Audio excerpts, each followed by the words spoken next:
fighter. Continue to fight even when he's down. This is what we do.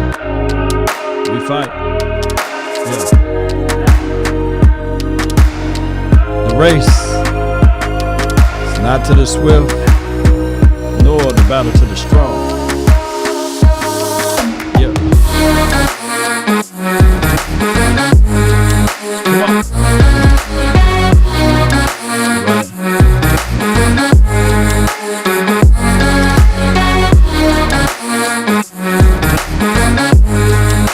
Tell them, ain't no party like a cowboy party. Yeah.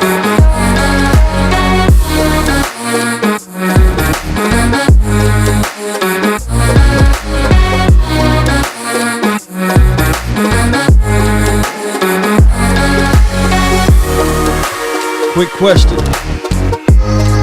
Do you win the Super Bowl in September? Come on. This is simple, yes or no.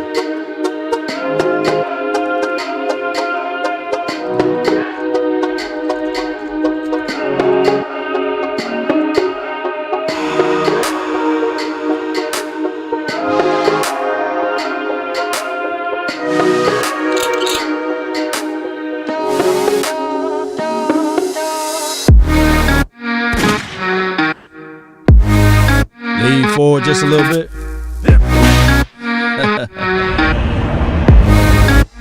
Come on. Yeah. Shout out to the winners for week 1, though. Shout out to the winners. Yeah.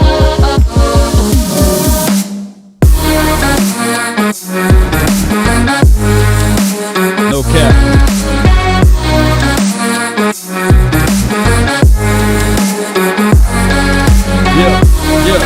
Yeah. Come on. Yeah. Really appreciate each and every last one of you all. My name is Law to the Nation. Really appreciate each and every last one of you all again. Yeah. Come on.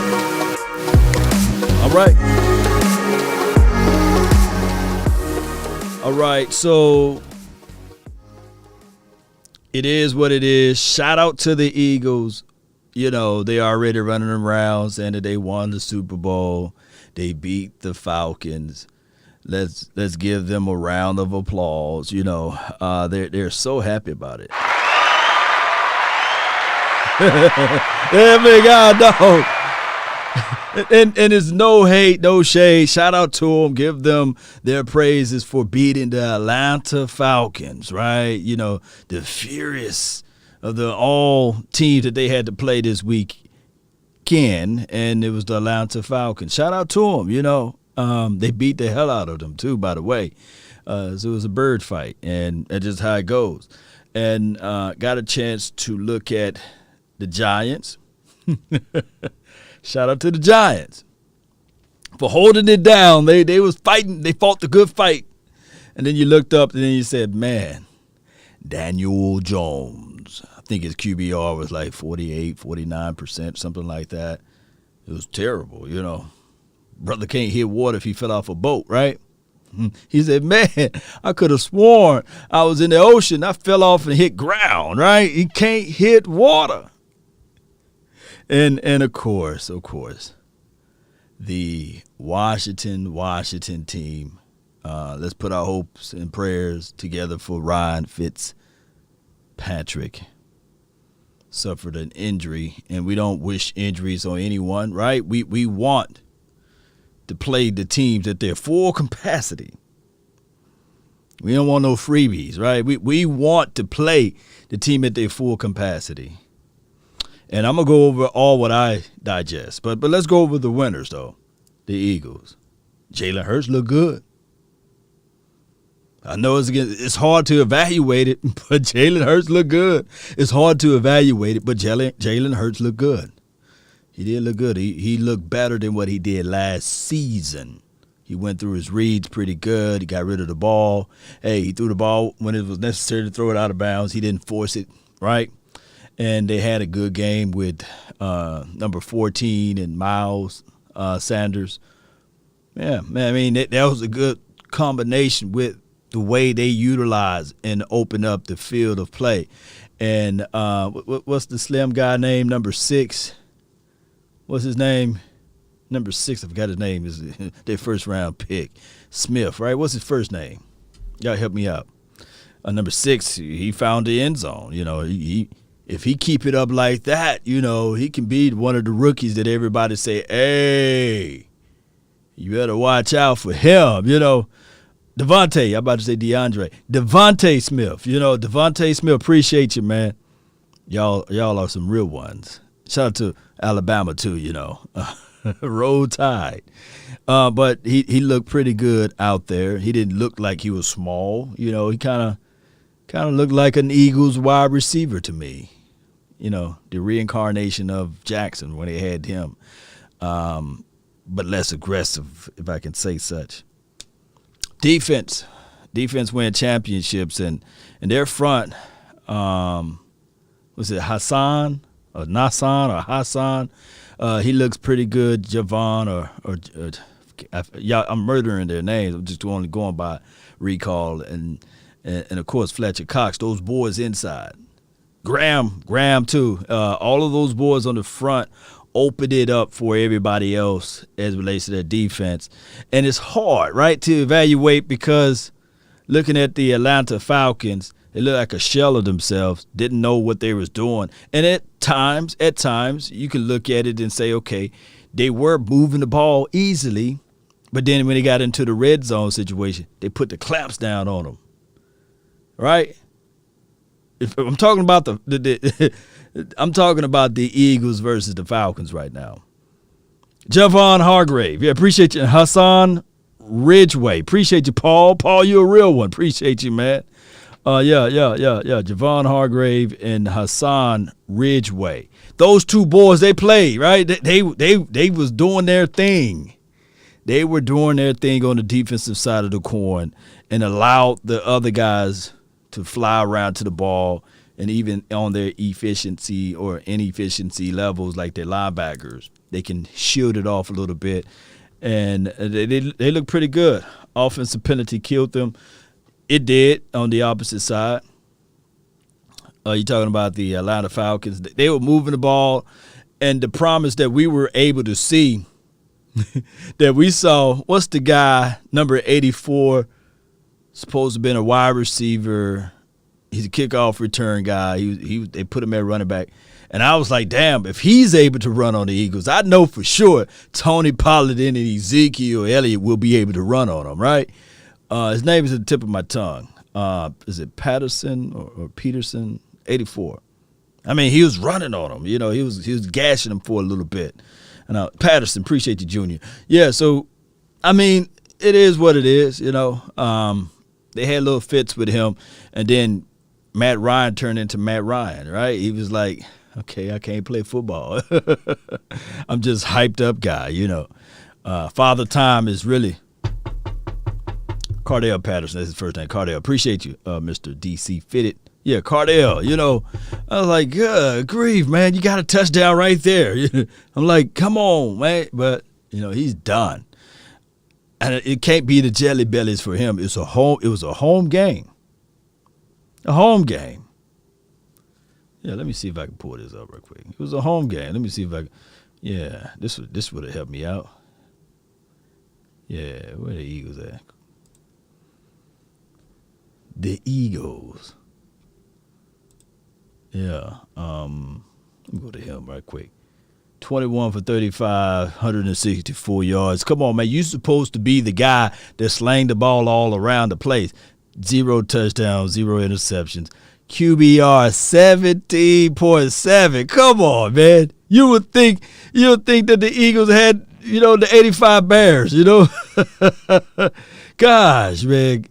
Look, QBR. Do you guys see that? 17.7.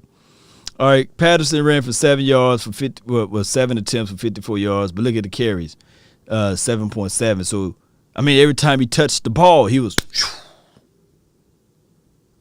yeah. And this guy Davis, boy, They decapitated him. They threw him out of the club. Keith Smith, shout out to him. I was like, hey, is there a way, Keith, you know, you can call the Cowboys and just make a switcheroo, come on back to the Cowboys land, you know. I mean, that was one play Keith did pretty good. And I was like, yeah, that's what a fullback's supposed to do. And when Matt Ryan, when he was running, it looked like he had cement blocks on his feet running through concrete, running through quicksand. Yeah, concrete blocks on his feet running through quicksand. And I was sitting there like, man, Father Time is knocking on the door.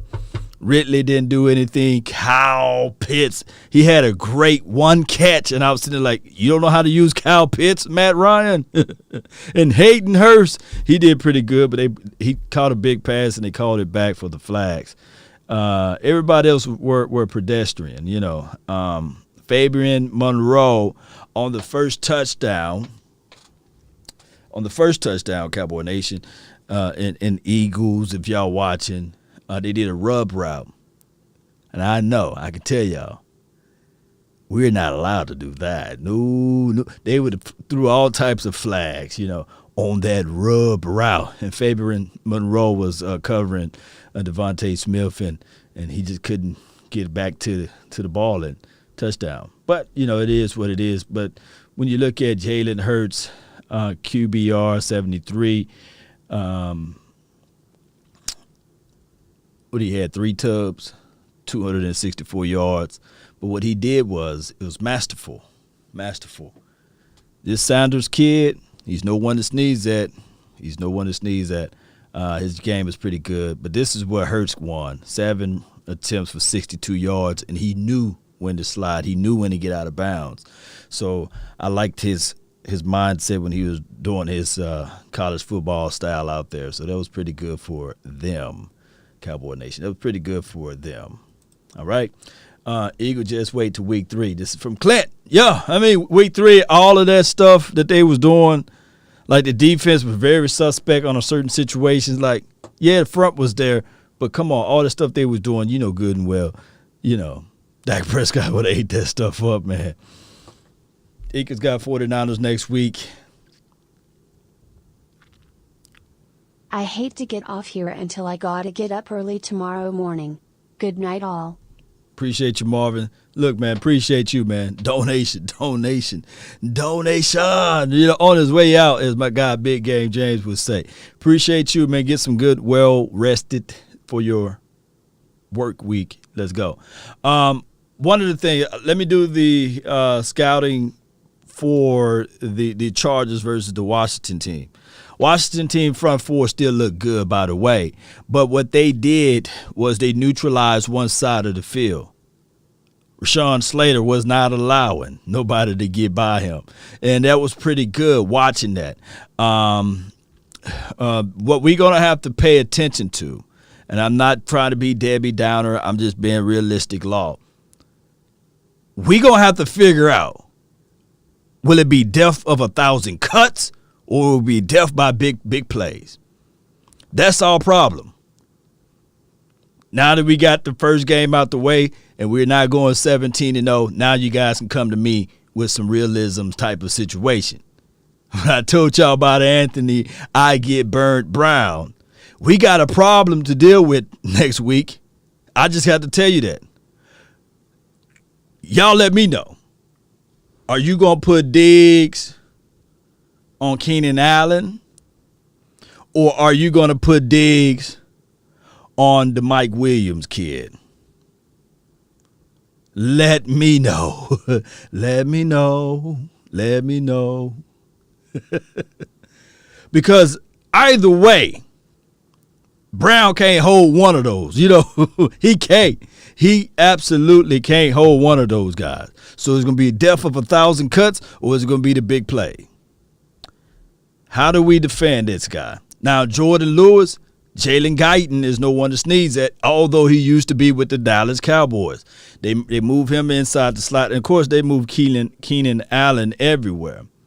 They move the brother everywhere. Yeah, and I'm not even worried about their running approach because it's gimmicky a little bit, and it's just one of those things. Whereas, okay, the the little scat back, he's pretty good and all. But that's not their strength on how they win. But they do play some old school fashion football. Under center, they will line up in power eye, off eye. They will smash it at you. And they will try to run on Slater's side. The other side was just, man, just giving up all types of stuff. Chargers is a hard game, right? Time for both. Yeah, Eagles fans think that they're doing something because they beat the Atlanta Falcons. Cake Hustle TV. Yeah, you know, I put some love and adulation to the Eagles fans. Law Brown is our weakest. We can't hide him. No, because I'm going to flip the table over if I see number 30 line up on Keenan Allen. I'm just they bet that. And Mike Williams, he's just too big. He's just too big to really say, okay, well, we do know that their wide receiver one is Allen, and Allen is no one to sneeze at as it relates to his height and size. But when you look at the opposite side, number 81, let me see if I can pull up his information right quick. All right. Go right here. And yeah, let me go right here. Full box score. And we looking at Austin Eckler. I said, I'm not worried about their running approach. Shout out to Roundtree. He's pretty good. 9 receptions for 100 yards, Allen. And Williams, 8 receptions for 82. Now, the good thing is they don't have all 3 of these guys that just doing their magic. KJ Hill's pretty nice with it, but Jalen Guyton, he's a guy. He might have an axe to grind with the Cowboys on how we let him go and choose some other players due to politics over him, and that's a story of a different day. But, you know, Guyton might look at this thing and say, all right, cool. You know, I'm going to try to put on my best suit, and I'm going to try to show these boys what they've been missing. But these the only 2 that I'm trying to scratch my head and say, okay, where do I want to put my dog Diggs on? And I would rather for Diggs to play Allen, but I refuse to look into this thing and say, all right, a 6'4", 218-pound wide receiver, oh, Anthony, I get burned brown, because I saw Osiris Mitchell. I literally seen Osiris Mitchell, who was undrafted, by the way, just use and abuse Anthony Brown. And there's no way possible that Osiris Mitchell is on Mike Williams' play set or skill set or playing ability, for crying out loud. I just don't want to make this guy look like he's going straight to the Hall of Fame. I don't want it. I don't want it, Cowboy Nation. Don't want it. I definitely don't want it. You guys might say, well, we're going to create pressure. We're going to do this. Look, Justin going to close his eyes and say, for the love of Allah, he going to throw that thing. They hit a lot to kick it. So what we going to have to do? Kennedy need to play more. Let's see how we're going to do this. Let me read some of your comments. Bring Kennedy in and turn him loose. Yeah, that's what we should do. We should see that situation out. We do have another problem. It's political. It's very political. With this, is it La'el Collins? You can be hopeful that his suspension will be lifted and he can continue to fight for his appeal and he can continue to play. According to other reports, let me see if I go to my Twitter. Let me go to my Twitter. And here we go right here. Collins played for the Cowboys on Thursday at Tampa Bay and was alerted about his suspension. Collins has been tested roughly 10 times a month over the past 18 months, and according to sources, he has not tested positive for marijuana once between October the 21st to August the 11th of 2021. However, Collins has been cited 7 times for failure to appear for testing, although often with mitigation circumstances, according to sources. So he had circumstances. And I don't know if you guys know, but there's a thing called law of averages. The more you approach something, the more you look at something. If I'm looking at fault on you, everybody lies. Everybody tell a little white lie here and there. And I'm not sitting here saying that whatever Collins did, right or wrong, that the guy should not have a sit down. But damn it, the law of averages. If I'm standing right behind you, because I don't call it lies, I just call it embellishment. For example, pay attention. A third of you guys do taxes, get your taxes done, or when you're filling out your tax report. You might say, yeah, this meeting was a business meeting. But actually, it was just a meeting with you and Ashaniqua. Y'all were just kicking it and chilling it. But when you do your taxes, you're going to write that off as a business meeting. It's one thing to write it off every time, and you get away with it. But if I'm the IRS and I'm sitting right on you and I'm looking over your shoulder, you're going to be like, I don't know. Georgie says, is marijuana, is it illegal? Is it legal? Yes. Put it like this. With marijuana, what the CBA announced that they would not suspend you for games, but they can still fine you for marijuana. So that's how that CBA worked. So now you can still blaze, but you won't miss playing time. But if you refuse to test and these sorts of things, there may be some other harsh treatments and punishment.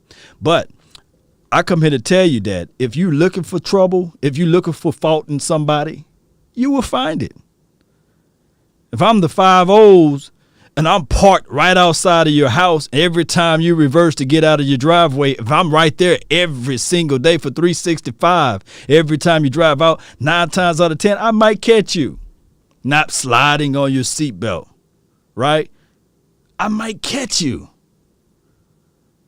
doing something, texting, pulling up your phone, which is illegal in the state of Texas, by the way.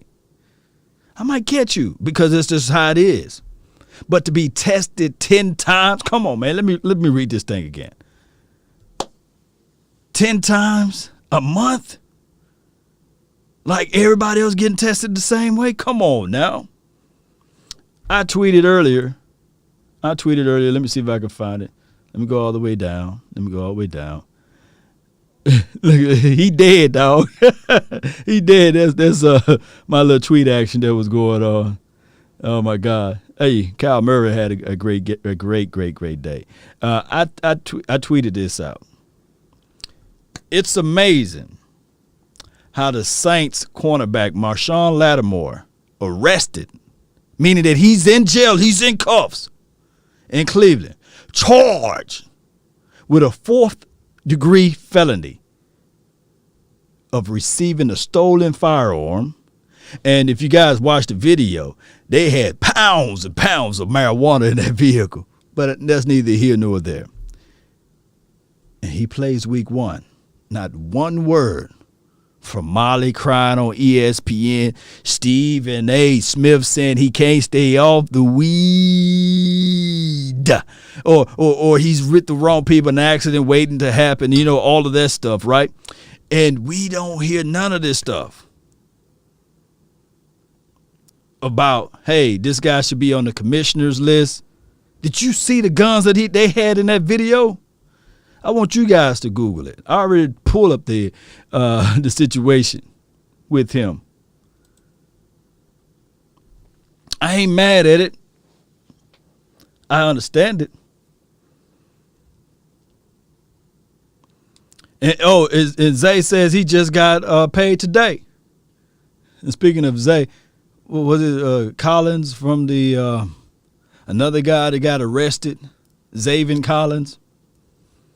We don't hear that. We don't hear that stuff about him. We don't hear that stuff about him being suspended or anything. But La'el Collins, for missing the test that he was recovering from, hip situation, came back, had a neck strain or what have you. There's two folds to it too, by the way. There's no way the Cowboys front office didn't know that this was going on. And if they knew that this was going on, right? Just hear me out, Cowboy Nation. That they should at least make proper plans and preparations outside of tiredness. Sucky with the Patrick Ewing knees. Come on now. Come on. If they knew that this guy was missing out on all of these tests, or if they knew that he was getting squeezed, gosh, this brother getting squeezed. I don't even know about y'all, man, but if my job sit there and call me and say, man, we're going to test you 10 times out of a month, I'm going to be like, come on, man. Yeah, I can't even think about rolling one, you know? Surprise me at least, but you're going to test me 10 times? Shoot, I wouldn't even want to do that job. Care how much money? Well, I do. Well, shoot, I'm lying right now. Shoot, you need to give me one of them La'el Collins checks. But at the end of the day, man, the brother might get tired. He might be laid up with his boo thing. They time to pee at the cup. He said, again? I'm finna go to Utah. No, you got to go pee in his cup or stick you with a needle, whatever they do. Sharp says he's going to use the protocol a way to appeal his miss. I feel you on that.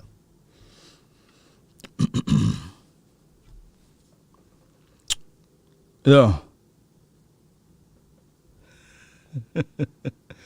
Yeah, if you're going to test you 20 times, you know, yeah. But y'all get what I'm saying. But the reason why I say that is that we're going to have troubles if Bosa is going up against Tiredness, Sucky, or Terrence Steele. That Bosa's something nasty over there on that Chargers team. He's the catalyst. And they got a linebacker from Oklahoma that's pretty good as well. Let me see if I can pull up their chart. Y'all bear with me. Murray. Yeah, Murray. And these two, Murray and James. Samuel is really good too. He's still young. He had a PI, I believe, but he's still young. He's number 26.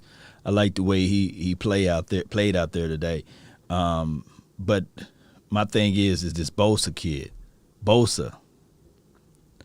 Yeah, Bosa is a disruptor, a detractor, a demon, a beast, a monster. They feed off of him.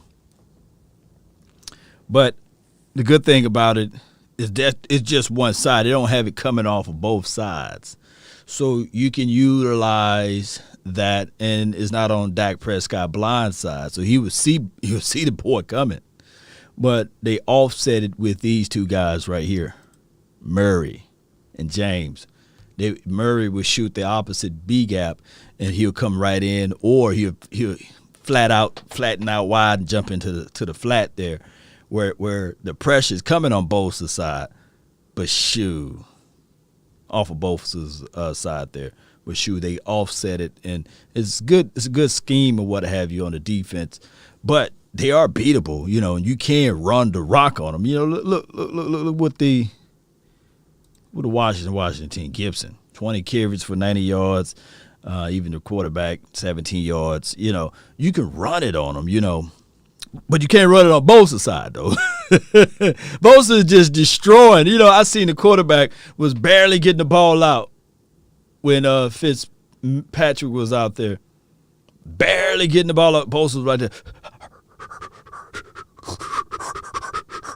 That's why he was like, damn, Bosa, you got on brute. What is that, man? That's some smelly cologne. That's why he wasn't nothing wrong with his hip. He got tired of getting hit after the play. It's like something wrong with that man's hip, and I hope all is well. But you guys get what I'm saying, Cowboy Nation. So That's just how that goes. At this time, I want to know your thoughts. I want to know how you guys feel of the game. Y'all know how this thing goes. First caller always get the longest of the time. Yeah. Really appreciate everybody. Yeah. And put the phone line for your mind. It's at the top of the screen.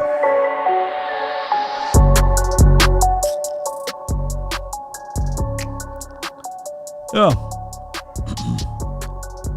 I think it will start off tight. I think the game will start off tight. But eventually we will pull away. I think that our offensive power is just so vast for them to keep up. And I think that the youthfulness of their particular quarterback, he won't get all of that that good stuff that Tommy was getting, last game, So I think that we are in a good situation. It's going to start off kind of like a dogfight, and then we're going to pull off. And I think that when we look at everything, collectively speaking, if you guys got a chance to watch all of the games this weekend, you can clearly see that, like those Cowboys, boy, we own one. Yeah, we own one, so they know it too. The rest of the NFC East know it. They're like, damn, them Cowboys, jeez. I don't know if they can put up like what the opposing team did, Tampa Bay. They know that, right? You're live like 95 DMV. George, what you got for the show? What's going on, La? Nothing to it, fam. Talk to me. I just want to talk about our run game and how the over criticism on Zeke from the first week. Okay, the over criticism. Okay, go ahead, go with it. Yeah. I think I don't know if you've seen today, but most of your top 10 running backs that people would say didn't do well. You got your Aaron Joneses that didn't do pretty well. I think like 9 yards on 5 carries. Shoot, Saints boy. Yeah. Saquon Barkley didn't do well. He coming off of an injury. Yeah, go ahead. Yeah, Derrick Henry didn't do well. Yeah, he did terrible. Nick Chubb did all right. Yeah. Any ones I'm missing? Christian McCaffrey had a hell of a day. I said, gosh, you see his reception and running out. Let me go pull it up. But go ahead, talk to me, DMV, while I pull that up. Yeah, I think he had like 80 yards rushing, 90 yards receiving, and right. team in receiving. Yeah, he did if you had him on your fantasy team, man, you was like, yeah, I'm whooping all type of butt with his numbers. Yeah, but go ahead. But my point is, chat, that you can I guarantee you most of our Cowboys fans will take Derrick Henry over Zeke. Most of them will take probably Aaron Jones over Zeke. And I just want you guys to calm down over the week 1 performance, because I think obviously we all know that our goal that game, our game plan was to pass the ball heavy. Right. And I think with the 11 attempts we got weren't those run schemes weren't optimal to get him those big burst runs. Like most of them were. If you guys watch Mike McCarthy's interview, he said Zeke had I think he said he had around 39 run calls for him, and those are RPOs. And even that includes RPOs, and Dak most of the time took the pass on the perimeter instead of giving it to him. So basically, my point is saying that even Zeke is getting calls for him, right. But for that specific game, that it was a better choice to put the ball on the perimeter and have our RPO game as extended to our run game. That's why you've seen most of Dak's passes travel less than 10 yards, and it's not even dink and dunk. It's better to have easy screenplays to go for 4 or 5 yards than to run Zeke through the best run defense last year for maybe 4 or 5 yards. Yeah, I mean, Ezekiel Elliott, if people look for Ezekiel Elliott to have an explosive week 1, even the 2016 Ezekiel Elliott, people were banging on the table saying, hey, put Alfred Morris in. I remember that because his first 2 games, they were pedestrian. It was his third game. I was at the second game. Yeah. Yep. against Washington, and everybody was like bench Right. the rookie. Right. And of course the following year he did the exact same thing. We went up against, I think, one of the teams with the Denver Broncos. Just didn't have a good situation against them, and they said he gave up. And Ezekiel Elliott is known for having slow starts for the first 2 weeks. And that's just running back life too, far as his style and the way he runs, he's just different. What Ezekiel Elliott did week 1, standing inside the A gap, being a hell of a blocker, and just keeping the quarterback upright. I don't think that anybody that you mentioned today, even Henry, blocked like Ezekiel Elliott. I think that he's a hell of an athlete that can block and run for you, but it's just going to take time. Mm-hmm. It's going to take time. And I think adds a little bit to do with run scheme too. When we start getting into the portion of the season where our run scheme will be more, instead of like RPO run scheme where you're not really getting to the second level as much, because if you get to the second level fast enough, you'll get called for a legal man downfield. Yeah. And if you're not really getting to second level, you're not going to be able to get those big run plays because Devin White's going to stop you before you get to, 5 yards, Yeah.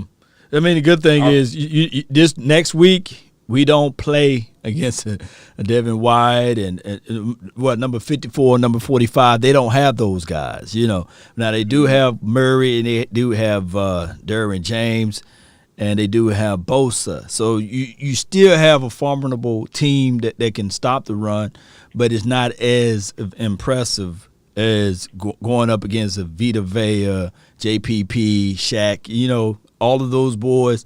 That is a damn good team. Tampa Bay is a damn good team at the end of the day. On the offensive side of the coin and the defensive side of the coin, that's a damn good team. So we don't face them again, at least week 2, we don't see that type of power on the team. And then, of course, you got to go against the aficionados. I just got to say that, too, especially when you're playing against Tom. You got to be a perfect all the way.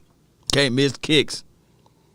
Yeah, and I was watching one of your videos, and you mentioned how Levante David took off his helmet. And I was the only one. I had a little party at my house for the game. I was the only one pointing out, like, as far as I can remember, taking off your helmet is a flag. He didn't get called for that. Right. I haven't heard that many people talk about that, and that is unsportsmanlike. Is this how many yards is that for a penalty? That's an automatic first down and 15 yards, man.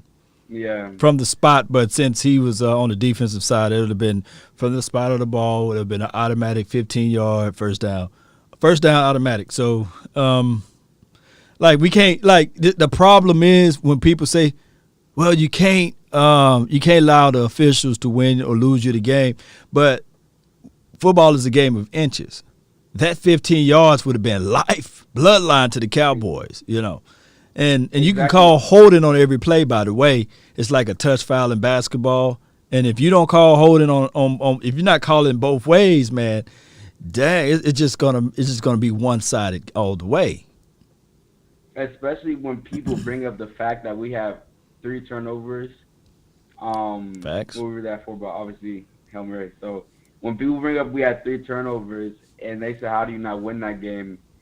I mean, our offense and defense executed enough to win that game. Mm-hmm. But I think between special teams and officials, I think that's how you lose a game, getting 3 turnovers. Yeah, I mean, if you get to 3 turnovers, you win this game, of course. But you got to score when you get the ball, and you just got to be when you're playing against teams that like the Tampa Bay Buccaneers, like the old school Patriots. You can't have no mistakes, DMV. You're right. So anything else you got for this episode before I let the 580 go inside? Mm-hmm. So I just want to say I hope next week against the Chargers that Dan Quinn can really throw Justin Herbert off. And we should. I hope we utilize Michael Parsons. I hope he has a very good coming out game next week. Right. Yeah, but that's it. Appreciate you, DMV, man. Thank you for calling in, fam. No problem. Good call from you.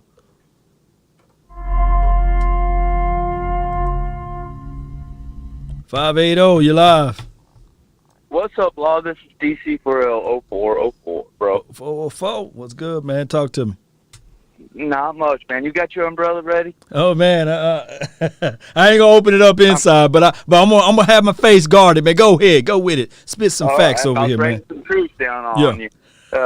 Like you said earlier, on your last live stream, I think Bones was whispering sweet nothings in Mike McCarthy's ear. Yeah. Saying, "Oh, Zerline's got this, man. He can make that 60-yard field goal, make it look easy." Like there's no tomorrow. And then that short field goal, then the extra point.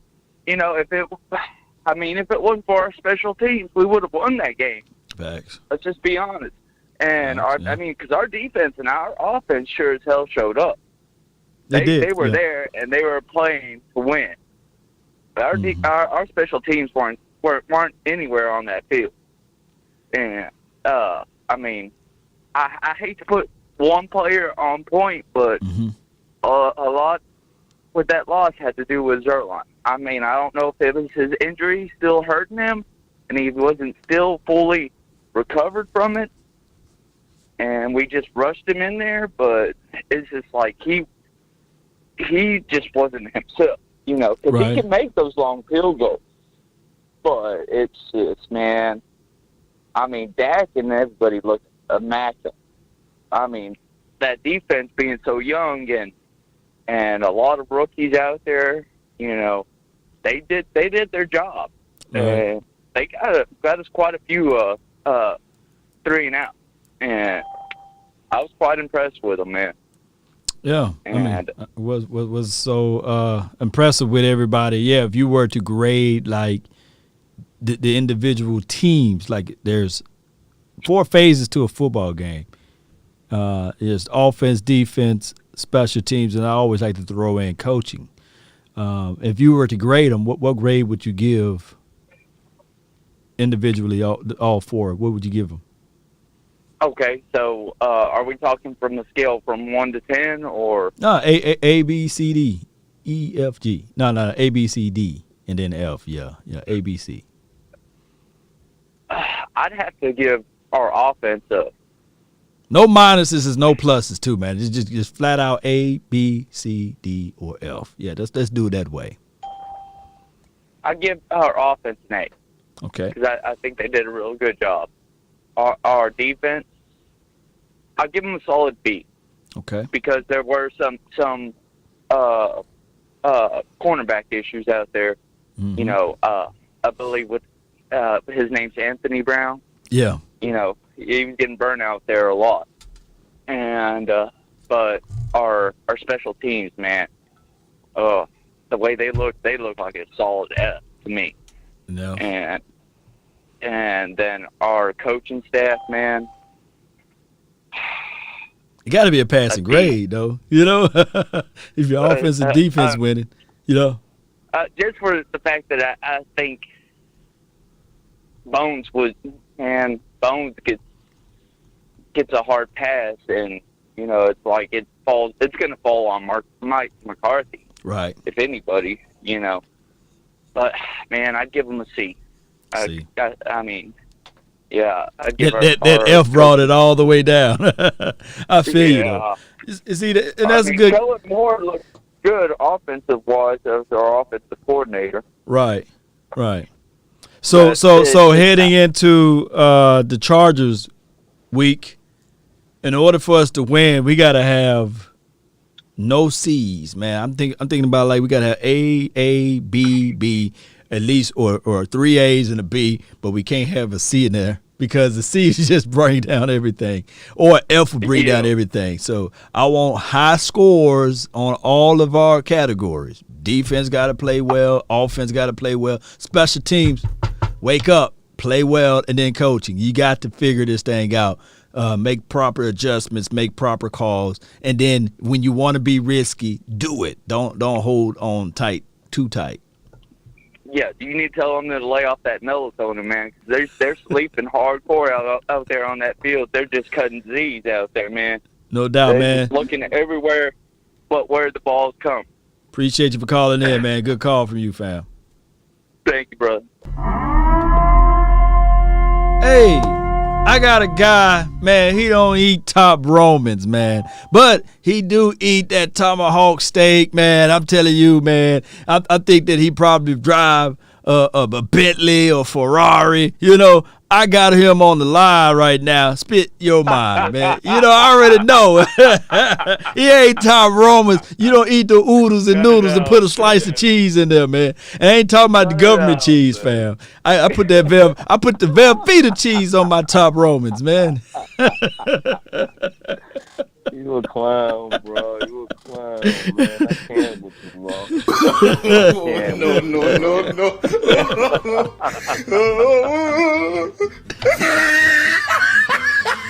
Hey, 100. You see how all of the Eagles fans are speaking with their chest this week? Listen, man, you would have thought they won the Super Bowl today. Hurts season. You see how Hurts did. Hurts, oh my God. I want everybody to think they crow, talking about how we was going to be worse than the league. Look at us. We're the only team in the NFC East to win the game. Oh, yeah, we on top of the division.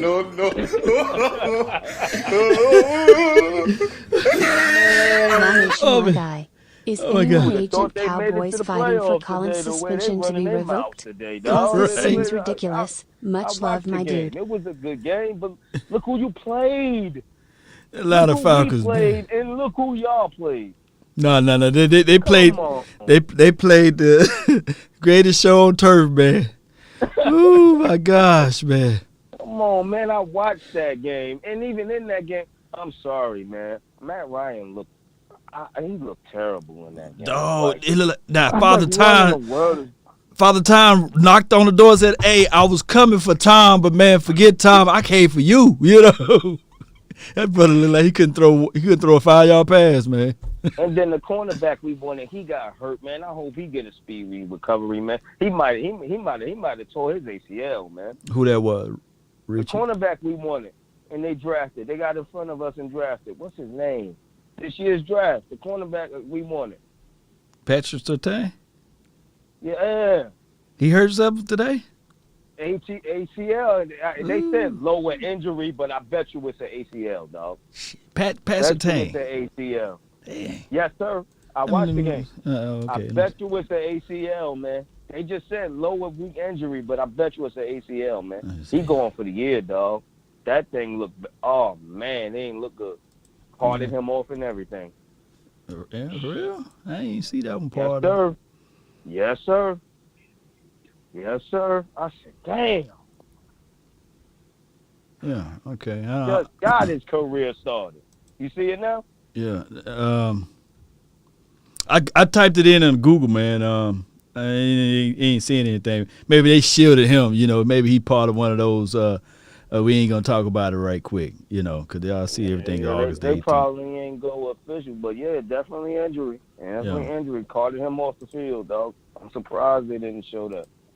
Yeah, it's probably on the Twitter machine. You know you gotta go to the Twitter. Okay, go to Twitter. Let me see. You know you gotta go to Twitter. It said Surtain played for the Broncos, though. Are you talking about who they got that we wanted to? Dang, who they got? I know you're talking about Richie Grant, though. You know. No. He's a new cornerback. For like in the chat, man, who got injured? You talking about on the Atlanta Falcons, right? Yeah, on the Atlanta Falcons. J.C. Horn, he got hurt today. Was he on the? He didn't play for the Atlanta Falcons. No, my bad. It is Denver. My bad, because I watched the Giant game too. I'm getting them confused. It's all good, man. It's all good. Yeah, I'm getting them confused. because I watched the games came on back to back. Right. Okay. I watched that game. Jalen Hurts, that college offense that they ran today was pretty good. Like that was a good one. That was good. They did a lot of rub routes. I mean, he ran the ball. He did a lot of RPOing. It looked good. You're not doing that on us. You're not doing those RPO stuff on us. Michael Parsons is going to come down there and rip your head off. See quarterback, right, get quarterback, make them pay. But, you know, week 1, you can showcase all of that new stuff. But around week 4, week 5, that's when, you know, coaches get a good bead on what you're trying to do. And they see what you're doing and they take that away. And they say, okay, now beat me. But as far as from what the Eagles did, I would, like I said when I opened up the show, I said I give them, good game. It was a good game. They utilized all of their weapons, number 14, Greenwell, and they used Miles Sanders, Miles. I think Miles Sanders. They used all of those wide receivers too. So it looked like a college. It was like a college game. It looked like a college game to me. And one thing I could say about Atlanta, I don't understand. I don't know if Kyle Pitts is just washed and he can't handle this league, or I don't know if they don't know how to use him. Because how many targets did he get today in that game? They wasn't even using the boy. I'm like, is he even out there playing? Right. Yeah. And another thing is the Atlanta Falcons' biggest mistake were during the offseason when they went to go look for the coach. They should have beat down the door for Eric Bieniemy. I think that Eric Bieniemy would have been a better situation for them. And looking at what Matt Ryan did, I think that they should have went for a quarterback instead. As well. They should went with Eric Bieniemy and a new quarterback. They'd have been set for like 10 years. But, come on. We all know everybody's banging on the table how bad Atlanta Falcons defense was. They laughed and joked at us. Oh, you got Dan Quinn. You know how Atlanta Falcons defense is so bad? But the Eagles is knocking on they already got their Super Bowl trophy up in the air like they won one. No I doubt. don't understand. It don't add up to me, Lon. How you going to joke on us for the coach that we got, and you saying how bad that defense was, but y'all want cookies and ice cream and candy for beating that same bad defense? Well, give them a cookie though. We'll give them a cookie. We give them a cookie. It don't make sense to me, man. And the Giants is the same old Giants. Even Daniel Jones, he things ain't never changed. Hey, but he was running the thing. Danny Boy was running. What you got Saquon for? Right. My point. More yards than Saquon. Yeah, he ain't more yards. Let me go, baby. Go to Daddy Dimes with the crime. More yards than Saquon. And the Giants fans, it's just week one. Relax. We're going to be back. But it's doom and gloom for us, though. Right. And look who y'all lost to. Come on, son. We're not losing to them. 6 carries for 27 yards. Saquon Barkley, 10 carries for 26. And what some Cowboys say, oh, man, we got to watch out for the Giants. That defense. What defense? Teddy Bridgewater lit him up, huh? Teddy B. Teddy. QBR 95. Lit him up like a Roman candle. What defense they got?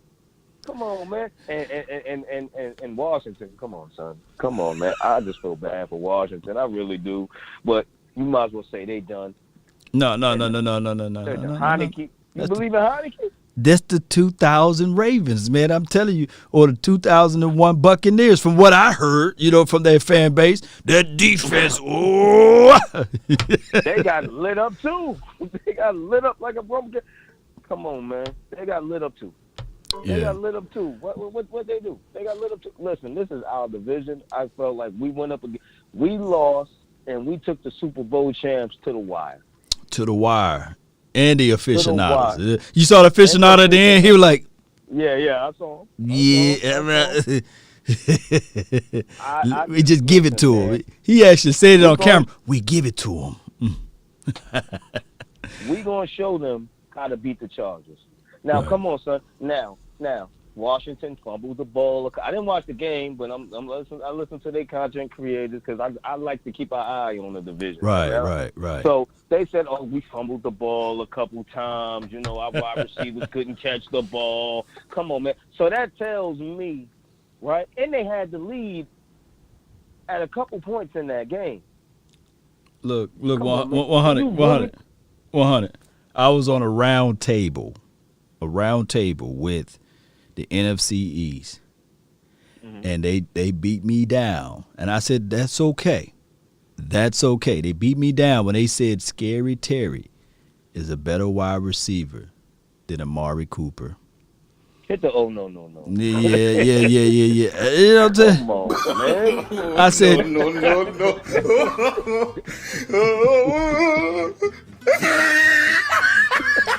said, come on. Not even scary. The Terry McLaurin, he don't even believe that he's better than Amari Cooper. But I told him, I said, that is okay. That is okay. I don't argue. You know what I'm saying? But Amari Cooper is a dog, fam. And I told them, I tried to tell them, but they didn't want to listen, fam. How many yards Scary Terry had today? How many yards? How many yards he had? How many yards? Let me see. Let me go over here. Let me go back. I think he had about 50 yards or something like that. 4 receptions. Something like that. But he had a big catch down the line, though. He's good. I ain't saying that he's trash or anything. Amari Cooper had 100 yards on Tapo's defense. CD Lamb had 100 yards on Tapo's defense. What do you think Amari Cooper and CD Lamb going to do to the Chargers? Let's be real. Come on now. Let me see where it is. Oh, he had four receptions for 62 yards. Yeah. They ain't got no, listen, they ain't got no Amari Cooper and CD Lamb. Listen, and the Chargers had to come back on Washington to beat them. Because Washington was up in that game. For a quick spell. We're going to beat the Chargers, man. I'm telling you that right now. Yeah. I'm not scared of the Chargers. We're going to beat the Chargers. No doubt, man. Let me let some more people in, man. But I appreciate you, fam. Yeah, man, because it's like we talk now. Yeah. That last segment that we did, I'm going to have to find it, man, and cut that one up. Was it the last episode or the episode before that? I forgot the one that we had talked. Which one episode it was? It might have been last. It might have been your last. The last time I was on, it might have been the last one. Okay. The last one before we played, right? It was before. It was before the game, right? It was before the game, so it might have been the last. Yes, I'm gonna have to go and find it because I'll be doing these 2-3 hours. It's hard for me to sift through it, man. But I'll find it, man. I'm gonna cut it up. I'm gonna post it individually, man, so people can listen to that conversation. We were talking about those, so they catch the reference point. Fact. Appreciate you, fam. That's what we do. I'll find it and give you the timestamp or something. Yeah, appreciate you, fam. Appreciate you. All right, bro. Are you not entertained? That's my dog 100, man. All right, so we got some more people in here, man. Let me pay this one right quick. Appreciate you for making the donations before we let this other person in. If he goes over there. Appreciate y'all, man. Great conversation with my guy. No one in the East has 4, so we good law. Cool face. Oh, yeah. And then his other donation was from Josh. Appreciate you. Law Nation, my guy. Is anyone Agent Cowboys fighting for Collins' suspension to be revoked? Cause this seems ridiculous. Much love, my dude. When we fight, we don't win most of the time. And when we do win, we end up losing down the line. So I don't know how this thing is all going to go. It's just kind of like whatever Collins' suspension was, it was odd to the head coach. And you would think that he would know something about it more than what we think we should know. So it's frustrating. 585, you're live. Who? You're live, 585. Hey, what's up, Law? Nothing to it, man. Talk to me. Is it Tariq? Yeah, man. You already know. Mm-hmm. What's good? What you got for this episode, man? What I wanted to say was this, man. I look at it like I'm not feeling like Kellen Moore. I like him being aggressive. You know what I mean? He seemed to be a little bit more aggressive the first game, and I like that part about it. But it was like, to me, you can't keep passing the whole time. You know what I mean? You got to throw some running. You got to throw some running or something up in the mix of that, because them dudes keyed in on what we was doing at the end of the game. Like, we had a chance to win that game. Don't get me wrong. 4 points was left out there on the field. I get that. Yeah. You know what I mean? But like they always say, you should never leave the game in the kicker's hand or the referee's hands to decide the game for you. And my whole thing, the positive stuff I got from it was seeing Dak. We got a quarterback. Right. We do. You know what I'm saying? The true Cowboy fans know we've been had a quarterback since the day we drafted this dude. Right. But we really got a quarterback, man. You know, and you know he the type of dude that you run through a brick wall for. You know what I mean? Mm-hmm. And my whole thing is this: Zeke need a running back. I mean, not a running back, a fullback. Mm. Because some of Zeke, the first years that Zeke was running, when he was a rookie, he had a fullback. You know what I mean? And his yardage was up. But you know what? You know what's going on, Tariq? This is what I believe, and somebody can probably crucify me for saying this. I don't think that Kellen Moore know how to use a two-back system. We know that Tony Pollard. Yeah, it's just like when I watched like the Browns, you know how they was using their running backs, the two-back, even though they lost today. But I just don't think that Kellen Moore know how to utilize them to the max ability. If I'm saying it right, because Tony Pollard would get it going, then he'll hit the bench, or even when Ezekiel get it going, then all of a sudden you see him patting his helmet and he hitting the bench. I just don't feel that he know how to utilize a two-back system. This team would be better in an efficient way if it was just one main running back, and we wouldn't have to worry about sliding into Tony Pollard. If it was just Ezekiel Elliott and Ralston, we'll be okay. Or if it was just Tony Pollard and Ralston, I think we'll be okay. But by us having two explosive type of running backs, even from the psyche of Kellen Moore, I just don't think that he will have the cojones to even challenge Ezekiel Elliott or Tony Pollard. You know what I'm saying? If I can say that in a right way. I understand that. I understand that because he's always been a backup quarterback. Right. He has a backup quarterback mentality, and you can see that. You know what I'm saying? Right. And my thing with him is that it's like, come on, bro, it's 3 years, man. It's 3 seasons you've been doing this. Facts. We supposed to see elevation in each season with you. We supposed to be like, okay, yeah, he doing this good, he doing that good. But it's still stuff that the little stuff that counts the most. The time management. Things. Yeah. At the end of a game, to run out the clock to make sure Tom Brady ain't got no time on the clock. You know what I mean? I understand we kicked that field goal at the end, but I really didn't want to kick that field goal. Right. I really wanted to go for it. Yeah. I wanted to go for them 2 yards. I wanted that. Yeah. And I really believe if this was a playoff game, they didn't have no choice but to go for that. You know what I'm saying? Or if it's a game that we needed, they didn't have no choice but to go for that. And my thing is like, damn, do he have plays in the playbook, deep in the playbooks, where it's like, I know this play gonna work. They can't stop this play. That's what worries me about Kellen Moore, because it's like, I look at San Francisco, and I cannot stand San Francisco or the Steelers or Philly. I can't stand these people, these organizations. But at the same time, one thing I have to respect about them, they have plays that you can tell the offensive coordinator has plays where it's like, I can get 2 yards. You know what I mean? Yeah. I can draw up a play to get 2 yards. I can draw up a play to get 3 yards in a crunch time situation, because how San Francisco runs the ball is ridiculous, dude. Yeah, and let me say this, because I don't want people to think that you and I we are throwing salt or shade at at Kellen Moore, because I think that he's a brilliant guy. I think that he is going to be one of the top offensive coordinators, if not already one of the top offensive coordinators in the league. It's just like, it was good that we had Emmett and Johnson, Moose, you know what I'm saying, in the 90s.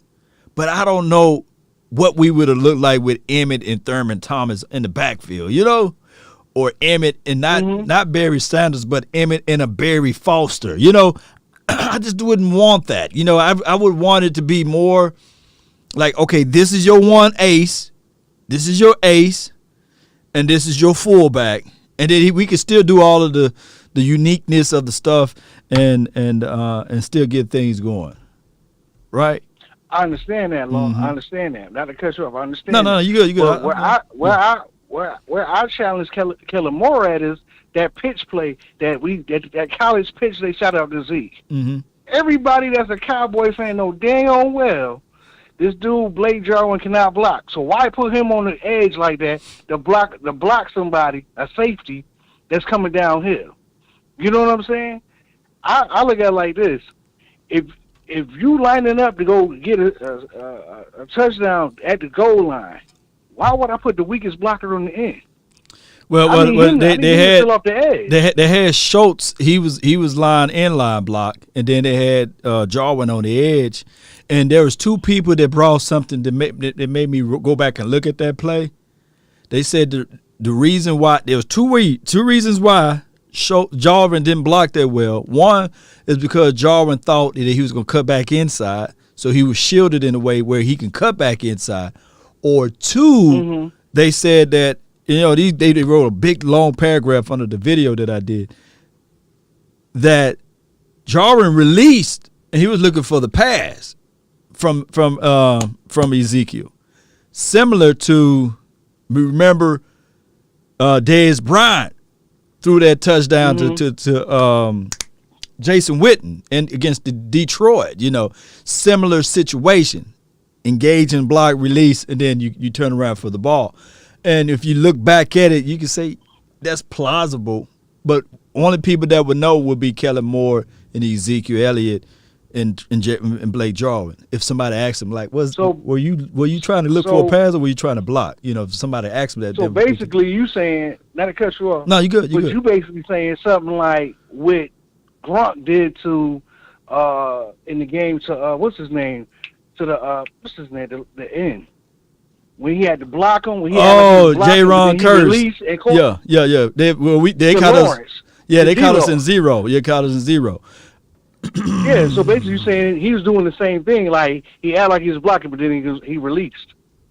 Yeah, you know what I mean? It was possible that he could have released and tried to go out for the pass. Yeah. That's basically what you're telling me. But I'm just saying, I just don't, you know what I mean? I like Kellen Moore. He looked like he has been coming up a little bit over the 3 years. I can see a little bit of a difference, but he still has some things he has to tweak, man. Because it's like when they get down to crunch time situations, man, I'm not with all this field goal stuff, man. Put the ball in the end zone. You got all the weapons that you need to get it done. And if certain people is not gonna play their part, sit their butt on the bench. You know what I mean? Don't call the play that they're in. You know what I mean? Because we don't have that one, Jarwin, Tyreek. We don't have that one. I feel like Jarwin could have walked that dude all the way to the bleachers. Yeah, he should have walked him all the way to the stands, man. And Zeke walk in. But we don't have a coach that will ridicule somebody publicly like that, on the sideline. So we don't know. It just be all blind to us, man, because we would never know what would happen on that play, because I'm not going to use the word docile, but that is the way. That is the only way I see that this is how this coaching staff is. They are everybody got their calm demeanor on the sideline, so they don't ridicule openly. Yeah, all of them. Even Mike McCarthy. Mike McCarthy used to not have it. But go ahead. I'm gonna say this thing and I'm up out of here. Doesn't it feel like deja vu? Ever since the 10 years that Jason Garrett was here, it seems like this team been doing the same damn thing for the whole 10 years. And it seems like we don't switch some coaches, and everything still look the same. We still making the same mistakes that we've been making for the last 10 years. You know what I'm saying? Where everybody not playing 100%. You know what I mean? You see us people not doing their jobs out here, or halfway doing their job. You know what I mean? It's like it just looked the same to me. It's like we keep playing soft, man, and people know that. What's the score? Can you help me out? What's the score on the Chicago versus the L.A.? Let me see if I can find it. Chicago versus. Is it done? Is it done? Is it over with? Let me see. I think so. Let me see. Today, it got to be somewhere. Yeah, it's over with, bro. Let's go. I'm blind, man. I can't even see this thing. Okay, 34-14. You saw what they did in that game, though, right? Well, I really didn't even watch that game. No. I know you probably heard that Justin came went out there on the field, right? Who, Justin Fields? Yeah, they pulled Andy. He played tonight? Yeah. I didn't know he played tonight. See? But let me let my guy in, man, Willie D, man. I'm going to let him go on. Man. But I appreciate you, fam. Thank you for calling in, Tyreek. All right. Thanks, Lord. I'll holler at you. Peace. Yeah. Yeah. Willie, man, you live. What's up, Law, man? Nothing to it, fam. Talk to me. I got a lot of heat. I got about 6 points I want to make to the Cowboy fans and Cowboy haters. You got me? I got you. So, first thing I want to say about the O-line situation. Mm-hmm. We said as the fans last year when we moved in when we moved Zach Martin to tackle. Mm-hmm. When they did it, what happened? Ezekiel, he ain't yours. So right now, if Colin's gonna be out, go put Martin right now in game 2. Don't fuck around with it. Don't do it. Do it right now. Do it expeditiously. Yeah. And put Colonel McGovern, whatever boy name is from Penn State, at guard. Okay, cool. The second point I want to make this. These Eagles fans, oh my Lord. Look, I watch all the YouTubers, the Cowboy YouTubers, Eagle YouTubers, so Philly 500. He talking about he talking about they so great. They beat the Atlanta Falcons. They suck. They suck. Yeah. Look, I don't play for the team, so I don't have to take that one game at a time. The Chargers, we gonna beat them. Mm-hmm. We're gonna beat them. I'm waiting for the week 3 when the Cowboys got to clip them Eagles wings. I want some wings. Put the fries on the side, dang. These Eagle fans talking a lot of crap. Bronson, Philly 500, and the all Eagles. You know what? My homeboy named Jarvis, his nephew is Rager. It's cool, but he got to come to Dallas. He got to catch his L. That L coming. He got to catch the L, man. The Cowboys played awesome that game. We got robbed. Yeah. Look, and another thing, Shannon Sharp. I love Shannon Sharp. The one thing I know about Shannon Sharp is this. I know he don't like the Cowboys. I can roll that shit. But Shannon Sharp, he really pissed me off Friday morning. I was waiting for him to just admit it, dude.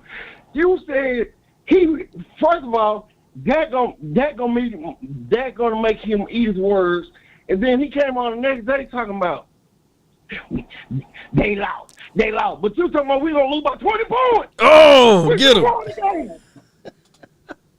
Dak Prescott threw 400 yards. I ain't gonna say he's gonna throw 400 yards every game, but if Dak can stay for all 17 games, he's gonna throw for at least. He's gonna be on the cusp of 6,000 yards. He gonna win MVP. If we can win like 10, 11 games, he might win an MVP award. He gonna win comeback player of the year, and then he can put the tail on top and win the Super Bowl. Now I don't think we're gonna win the Super Bowl, but the Cowboys, they dangerous now. We got a quarterback for our next 5-6 years. Look, man, Dak is awesome. We got a chance with Dak, plain and simple. Another point I want to make. Amari Cooper. I'm tired of Dallas. I'm tired of Dallas Cowboy fans. Yeah. Talking about this dude. He's a killer. He was slicing them up. 13 catches, 139, 2 toes. How about that? Against the fucking Tampa Bay Buccaneers defense. Is he home? Let me hit this one time. Appreciate you, man. Yeah, let's go, Willie. Man, one more thing. Get it off your chest, man, Willie. Okay, the last thing is I think I covered that thing I wanted to cover on. Ezekiel, he was blocking. He did his thing. Oh yeah, about people talking about the coaching. The coaching did the right thing because look, the O-line was not blocking. When they were blocking, but their defense was tight. So, but Dak was on point. And another thing about that game is this: I do not understand why in the hell you gonna go for that 60-yard field goal when the dude just missed a 30-yard field goal, and then you're gonna put Brady back on the field. He would 20 seconds ago, and he got to get one completion on the sideline, get out of bounds. That's enough 3 points for them. That's dumb. And you know what? The next day, one of those Cowboy shows. Matter of fact, I think this show got on. It got the dude named Isaiah Steinbeck on the show. Isaiah Steinbeck, yeah. They were talking about. I think one of those white dudes said that they said they was okay with that call. I said, why? if I think the Cowboys. I think the down and distance had to be like 8 yards. So I would have punted it. Just punt the ball. Go to halftime. But we dodged that bullet. But then they man, the Cowboys be making sometimes I feel like this. If anybody at home can make an opposite call, just make the opposite call, dude. Man, at the end of the day, what you doing? This dude just missed a 30-yard field goal. Why you gonna go send him out there to make a? I know you done made it in the past, but right now his mind probably shot. Man, I know if I was him, I was like, man, why would I go and try to make this kick? I just missed a 30-yard kick. Appreciate you, Willie, man. Appreciate you, man. Thank you so much for calling in, man. I love that energy, bro. Really do, man. Right on. Appreciate. Are you not entertained? Are you not entertained? Hey, my guy, Willie, man. So getting some of that fire, man. I had to get that fire out. We got the 908 and then 912 and then 971. You next. 908, you live. Listen, man, big pain in here, man. Fly Eagles fly, man. I saw you in the chat. I said, I know for sure Big Pain finna call in because I see him in the chat. I seen you over there. I seen you over there typing in the chat. Hey, what you want, Big Pain? What you want, man? Y'all the king of the division right now because it's 1-0 and everybody else got the L. So I give you the flow. Unlimited time for right now. What you got for the show, man? What you got? It's feeling like Christmas, man. It's feeling like Christmas. Can't even lie to you. You know, if we gonna know anything, what Dallas gonna do, they're gonna lead the league in passing yards and in moral victories. That's all y'all do. And nobody feel bad for Dallas right now because at the end of the day, y'all doing what y'all personnel set out to do. Y'all gonna put up a lot of points. And you know, the 4 turnovers surprised me. I'm not gonna even lie, that was impressive.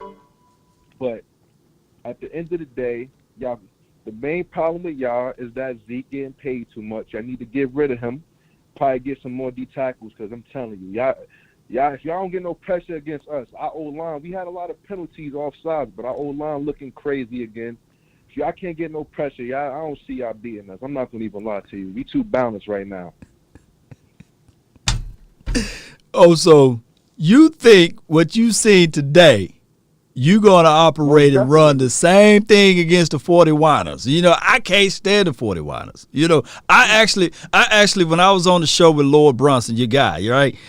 I had you guys winning week 1. I had you guys winning week 2, by the way. I had you guys starting off 2-0.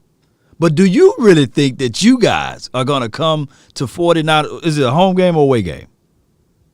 I'm not even sure. Not even sure. No, it don't even matter. But you said y'all gonna beat the 49ers. You know what y'all did to the Atlanta Falcons. Y'all gonna do the same thing to the 49ers, huh?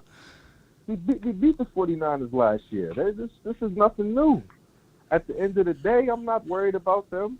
Like I said, the game is one in the trenches at the end of the day, and we dominate on both sides of the ball. This is not the Doug Peterson-led Eagles no more. One thing I can say though is that Dak looking like top 5 QB. You gotta worry about him. Defenses we not worried about. Not worried about the defense at all. You're not worried about Amari. You're not worried about Lamb. You're not worried about Gallup. He's gone. That's Dak Prescott. If I'm worried about Dak Prescott, that's different. He the one getting them the ball. So we gotta worry about everybody. I'm not worried about the run game. No, I'm worried about the passing game. Dak Prescott was a pocket passer. I can't even lie. He was in the pocket making the throws with the blitz coming. Not too many people are going to sit in there and get hit like that. But at the end of the day, what can go wrong will go wrong. Y'all missed some kicks, you know. And you know, that's what Cowboys. That's what y'all gonna do. Y'all gonna miss some kicks.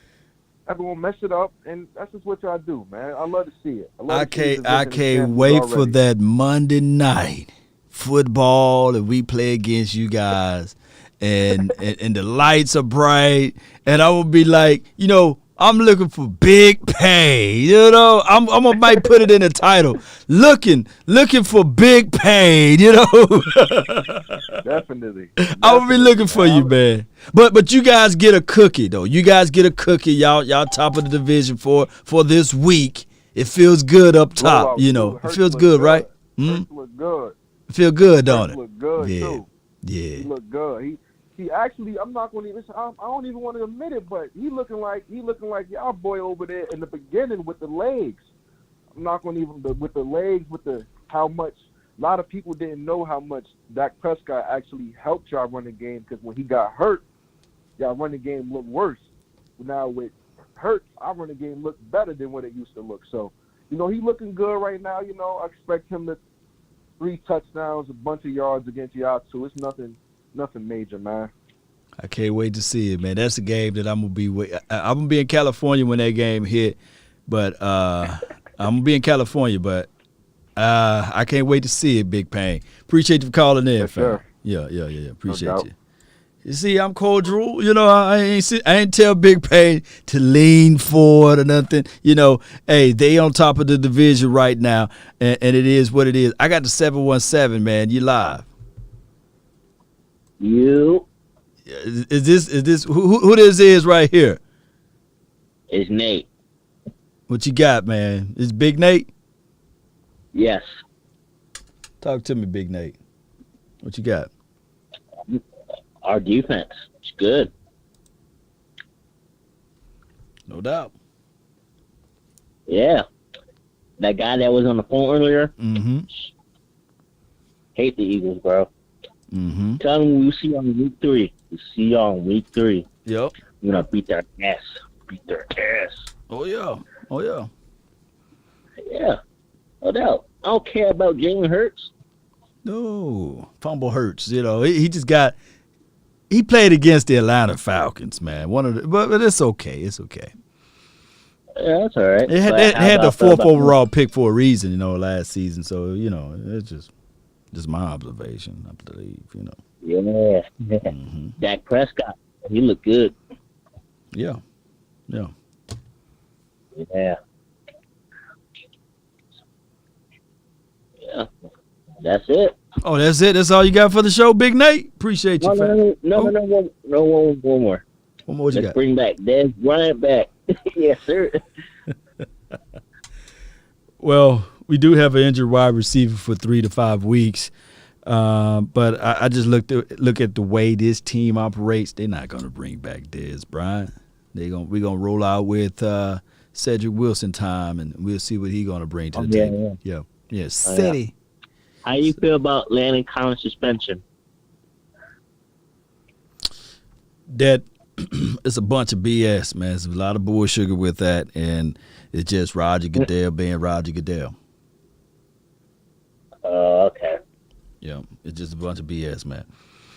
But appreciate you for calling in, Big Nate. Appreciate you, man. Yep, sir. See ya. Let's roll these 2-minute drills out the way, man. Who else I had on the list here? I had my guy, Rob, man. You live. What's good with you? What's going on, Law? Nothing to it. Talk to me. Hey, look at him. I just looked at some 4 letters and 3 letters network, and I want you to answer this. How many starters on defense from last year on this year defense? Oh, man, you asked me. Starters on defense, Law, Diggs, Gregory. I don't know, man. Little less than 5 or 6. It don't really matter. But how many Tampa Bay starters they had from their Super Bowl winning? I think all of them, man. Everybody showed up but one, I believe. So 21 starters, offense and defense. Okay. We got a quarterback that ain't played in 11 months. Mm-hmm. And a top defense that he Gentoo 9 on their ass. Mm-hmm. And Tom Brady was doing it on the defense, ain't been together but through training camp.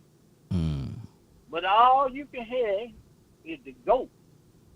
Right. I ain't taking it away from Tom Brady. No. Yeah, he's the one that. But look what Dak Prescott was doing against a top-notch defense. He was doing against a defense trying to find their way. But, and they talk about when you're running the ball, hey, the middle of our offensive line got to come together, man. So I think as the year progresses, we'll get more into the run game. But we did what we had to do, and that was put the ball in the air. No doubt. But I feel like we're going to come together, Law. Oh, they talking about No doubt. Appreciate you, Rob, man. Appreciate you for calling in. I got my guy, 971. You live. What's happening, baby? Nothing much, JP, man. What's good? Hey, man, everybody, just pull up your boots, man. Pull your bootstraps up and just get ready for this week, baby. That's ready it. for it. Hey, I was watching the league pass today, and I saw all the teams that got their calls, You know, but we didn't get our calls, though. So. Right.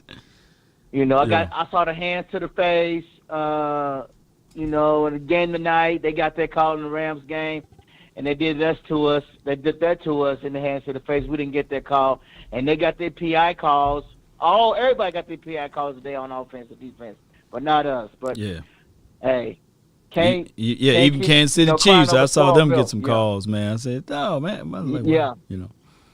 Yeah, but they, this suspension, man, and all this drama. You know, they know how to come down hard on us, don't they, baby? Man, like, why would you even suspend a guy for 5 games like that? You know what I'm saying? Without concrete evidence, and it's just crazy stuff. It would be a different story if what he did something like Marshawn Lattimore did. You know, this dude was arrested for a felon. But go ahead. But you know, it just make headline news, man. You know, they saw that game. They said, "Well, let's knock them down a peg or two." Right. You know, let's knock us down, and then let's just keep us, you know, make us in trouble and shambles. But we got to find a way to, you know, after this. Hopefully, he only get a couple of games. We'll see how this work out. But we work on the line. But I'm gonna tell you something. Stay with the same game plan, and let's just shoot out. Let's just shoot out this week, baby. Let's do the same thing. But you got to put Paul in the game, man, a little bit more. Yeah. And you know what I remind them doing? What? How Justin Fields came out today and he ran that shotgun. Yeah. You can bring Paul in and run that same thing, and then he'll probably score in the red zone for you. No doubt. Appreciate you, JP. You know, old boy did the exact same thing. I think Trey Lance did the same thing. They put him out there for a play to get a touchdown. We got Kelvin, man. What's good, man? What's going on, Lord Nation? Talk to me, man. Man, I got so much to talk about after this week one, but I'm going to try to make it as short and sweet. I think we're all missing the whole point of how the game was going. Our defense played A+. Can't get plus, but I'm going to give them an A+. They did everything. It's a new scheme. We had so much young talent out there. And they're playing against the greatest quarterback of all time, right? And a team who's played together in return. When that game was over, before that last offensive drive we had, for every Cowboy fan, the game was over. And then DeMonte Casey comes out of nowhere like a savage and does exactly what he's supposed to do. He got that ball back for us. Tom Brady was not supposed to get that ball back, not with that much time left. Let's be honest. And everybody dogging Anthony Brown, you're crazy. First of all, let's not forget he was guarding who not too many years ago, a wide receiver who was arguably the best in the NFL. Let's not forget that. Oh, Kel, man, I was rolling with you. Man, Kevin, I was rolling with you until you said about that, man. Come on, Kevin. But go ahead, you got your time. Go ahead. And not even just that, but it just comes down to lack of coaching. That's what we're missing. It was coaching that got us there. It was our game to win.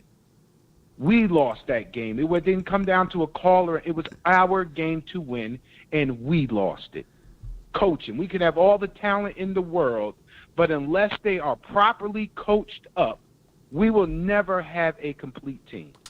And that's just what it came down to. But our team played A on both sides of the ball.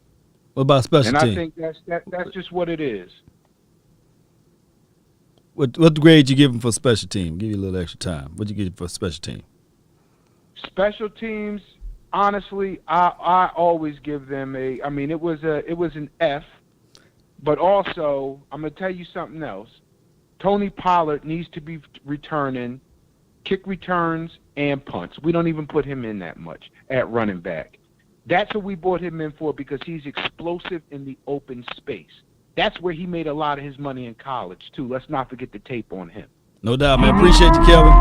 Good call from Kelvin, man. Kelvin from Long Branch. Appreciate you, man. Good call from you, man. Always calling in with good information. I agree with everything he said, but Anthony Brown, who's the greatest coach? Is it Tom Landry and Jimmy Johnson? You can have both of them as his coach, and I believe Anthony. I get Burned Brown with the potato chip on the side of his shoulder will still be the same guy. I love him, though, because he got the silver and blue on. But, Kelvin, man, I just have to disagree with you on that one. But he was going up against Antonio Brown, and we knew before the game even started that he was going to get burnt because we seen Johnny Dixon, Osiris Mitchell, Brandon Eagles, Brandon Smith. We saw all of those boys burn them. It was no surprise. But it is what it is. I got my guy, the Lunatic, live like 95. What's good? La Cowboys Nation, saludos y bendiciones from the 956, deep in Cowboys country. Yeah. Now, after watching today's game, is there any doubt we are winning the NFC East? The damn filthy fans were jumping up and down about being Atlanta. I saw the game. Atlanta played terribly.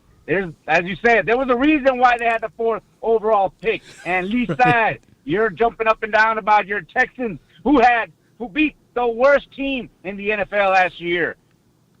Yeah, was Eastside in the chat?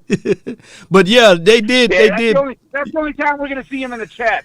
Now, as far as their adjustments for the dopes, Mike McCarthy, why are you being stubborn? What did Michael Irvin say about the players who did not want to get vaccinated? How bad do you want to win a Super Bowl? Well, right. God damn it, how bad do you want to win a Super Bowl, Mike?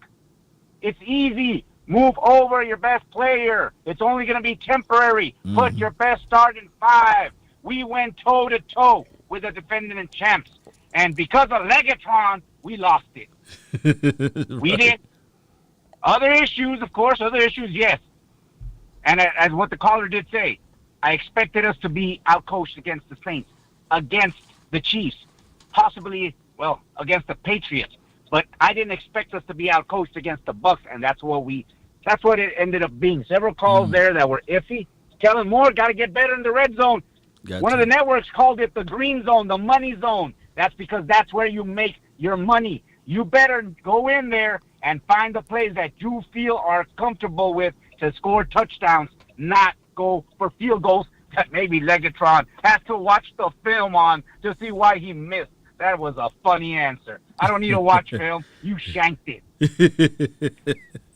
No doubt. And as for those fans, what about our $90 million running back who only got so many? That's what you do.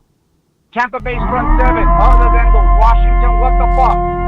No doubt. That's the next front 7 that we're gonna face against. So you adapt, you overcome, and you win. Oh, we're going to win too. Thanks a lot, Cowboys Nation. Appreciate Stand you. up. Here we go. 1-0, baby. Let's go. Uno pinche Cowboys. Appreciate you. 1-1. Yeah, we're going to get there. Let's get the lady, Jessica, in the house. You're live. Hello, everyone. How are y'all? You're doing Happy great. Sunday. Happy Sunday.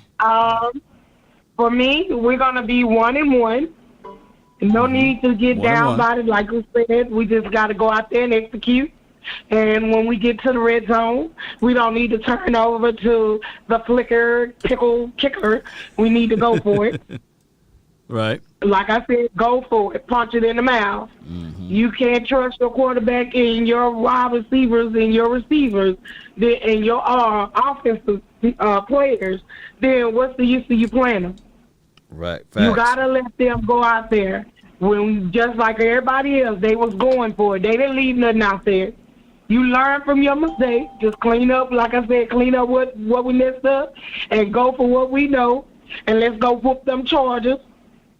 Mm-hmm. And you got to keep your head up, Cowboy Nation. No need of worrying about because these few little teams won today. They done won the Super Bowl, I guess, because they won their first little game. Congratulations to them all. Whatever. I'm not worried about nobody else's team. All I'm worried about is my Cowboys and them going out there and doing what they need to do to get where they want to go. And they can't beat up themselves over that game. You can't lick wounds. You just gotta put some salve on it, move on. Can't what they say? Can't cry over spilled milk, y'all. No. Can't cry over spilled milk. Clean it up, mop it up, clean that floor, get back up, and let's do it again. Yes, indeed. Lady Jessica, you right on the money with that. I have no rebuttals. I really appreciate you for calling in with those words. All right, guys. Good night. Amen. Lady Jessica right there. Gonna clean up what I messed up. Starting my life over again. All right, I got Coach, man. You live. 803. Whoa, how you doing, man? Oh, my goodness, man. I'm doing great. Can't complain. Man, great day of football. Man. Mm-hmm. Washington looked like what I thought they were going to look like today. Yeah.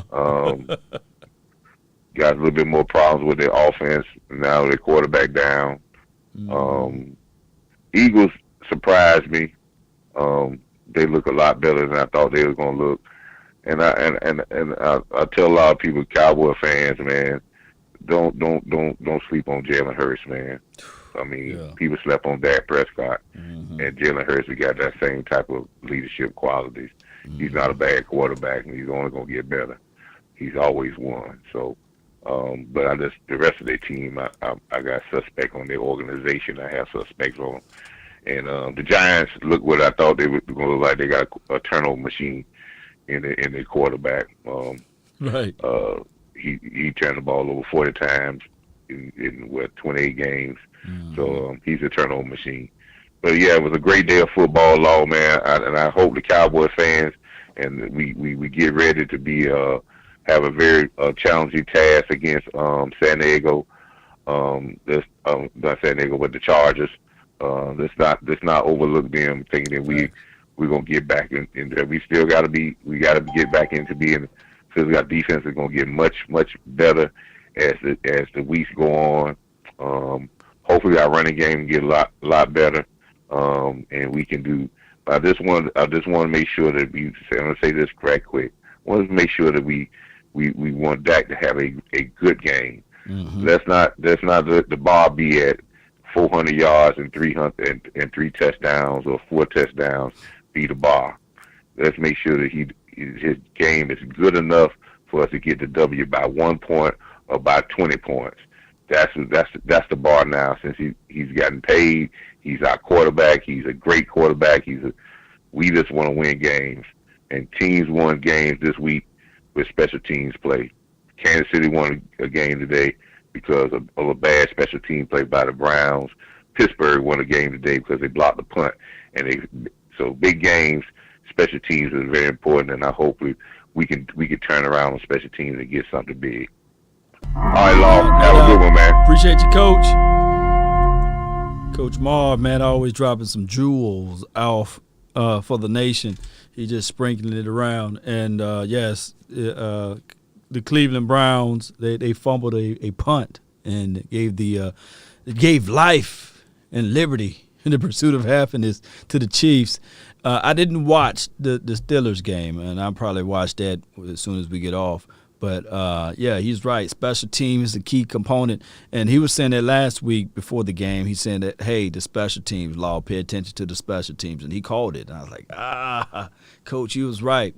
So special teams got to step it up. We can't, like what Lady Jessica said, the fickle pickle kicker, look, can't put it in his hands. So we're going to have to be aggressive. We're going to have to score. We got to do some things the right way. 808, you're live. Law, what's up, brother? Hey, first things first, I want to thank you for bringing all this information to us for all these years, all these seasons, man. Thank you. Big fan of the channel. Love what you do, brother. Shout out to the Lunatic, one of my favorite fellow fans of the Law Nation, brother. Hey, I'm going to make this quick. Dak looked how we thought he was going to look. He took some hits, he gave some hits, he ran, running and gunning, brother, against the champs. The best of the best the league has to offer. Last year, we took it to them with that. That's out of the way.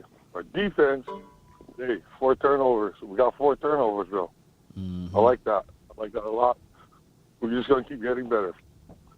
This whole Lyle Collins thing, what do you think we can do in the short term as far as players that we didn't have on our roster last year that we have this year?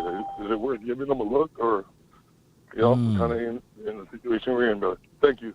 Oh, appreciate you for calling in. That's a good, quick one. He said he scored his touchdown. He got off out of that 2-minute drill. Lyle Collins, man, that's just bad news for us if he's not able to play. I ain't going to even try to placate this thing and say, oh, yeah, I would like to see a Terrence Steele or a Ty Nsekhe on Bosa. Look, I just seen Bosa destroy some people today. So unless, like what we're saying, slide, and I know some people kind of fickle with that by putting Zach Martin at right tackle because people said he got injured there. But that's just football the way he got injured. It had nothing to do with him just playing at right tackle. They need to kick him at right tackle, keep Connor McGovern inside, and just play this thing out. Don't put Ty Nsekhe. I know, Coach. I know you want Ty Nsekhe out there, Coach Marv, but don't do it, Cowboy Nation. Don't do it. All right, so let me see who we have here. 593, you just left right before I clicked on you. But 580, didn't I talk to you earlier? 580, you live. Yeah, you talked to me earlier. I mean, appreciate you, man. Thank you, man. 951, you live. And I'm going to come back to you, 580. We got to get this thing going. 951, you live. Hello? Yeah, you live. All right, so I have a question. So due to like the thing, so do you think we start Deshaun Wright over Anthony Brown? No, they're gonna put Anthony Brown out there. Now they should probably give Deshaun Wright some reps out there, but they just this is not the Cowboys' way. They keep the veterans out until it's nuclear. Yeah, and then. By any chance, do you think the Cowboys would ever think about signing David DeCastro? He gonna have to have ankle surgery, and he didn't have it during the off season. Kind of like the same surgery that Amari Cooper had, and I don't think a team is willing to roll the dice on that one. All right, that's all I had. Okay, but the Cowboys play 100% good though, so I'm not really worried about the season. So. Appreciate you, man. All right. Quick touchdown from the guy. Jumped right on in and then scored a touchdown. 593, you're live. Hello. Yeah, you're live. Hello, it's Elijah. Yeah, Elijah, what's good? What's going on? How are you, man? I'm calling you from Ecuador. Ecuador. Appreciate you, man. What you got for this episode? Yeah. No, I just wanted to... just wondering all these things about them wanting to trade Ezekiel Elliott, fans and analysts talking like they should trade him, and I think it's kind of like bullshit. They shouldn't. If they're gonna trade him, then they should trade Derrick Henry. He had a bad day too, 57 yards, 17 carries. Mm-hmm. Yeah. So that's I'm just to draw up some what news. You think about all this talk about it. Just clickbait. The Cowboys don't trade. You know, the last time the Cowboys traded like player for player was Ryan Switzer. You know, and we can go back and forth and talk about that. But the Cowboys don't make trades. If anything mentioned about trading is for clicks. Well, yeah, that's one point that I just wanted to say. You know, they didn't really give Ezekiel Elliott much time to run the ball.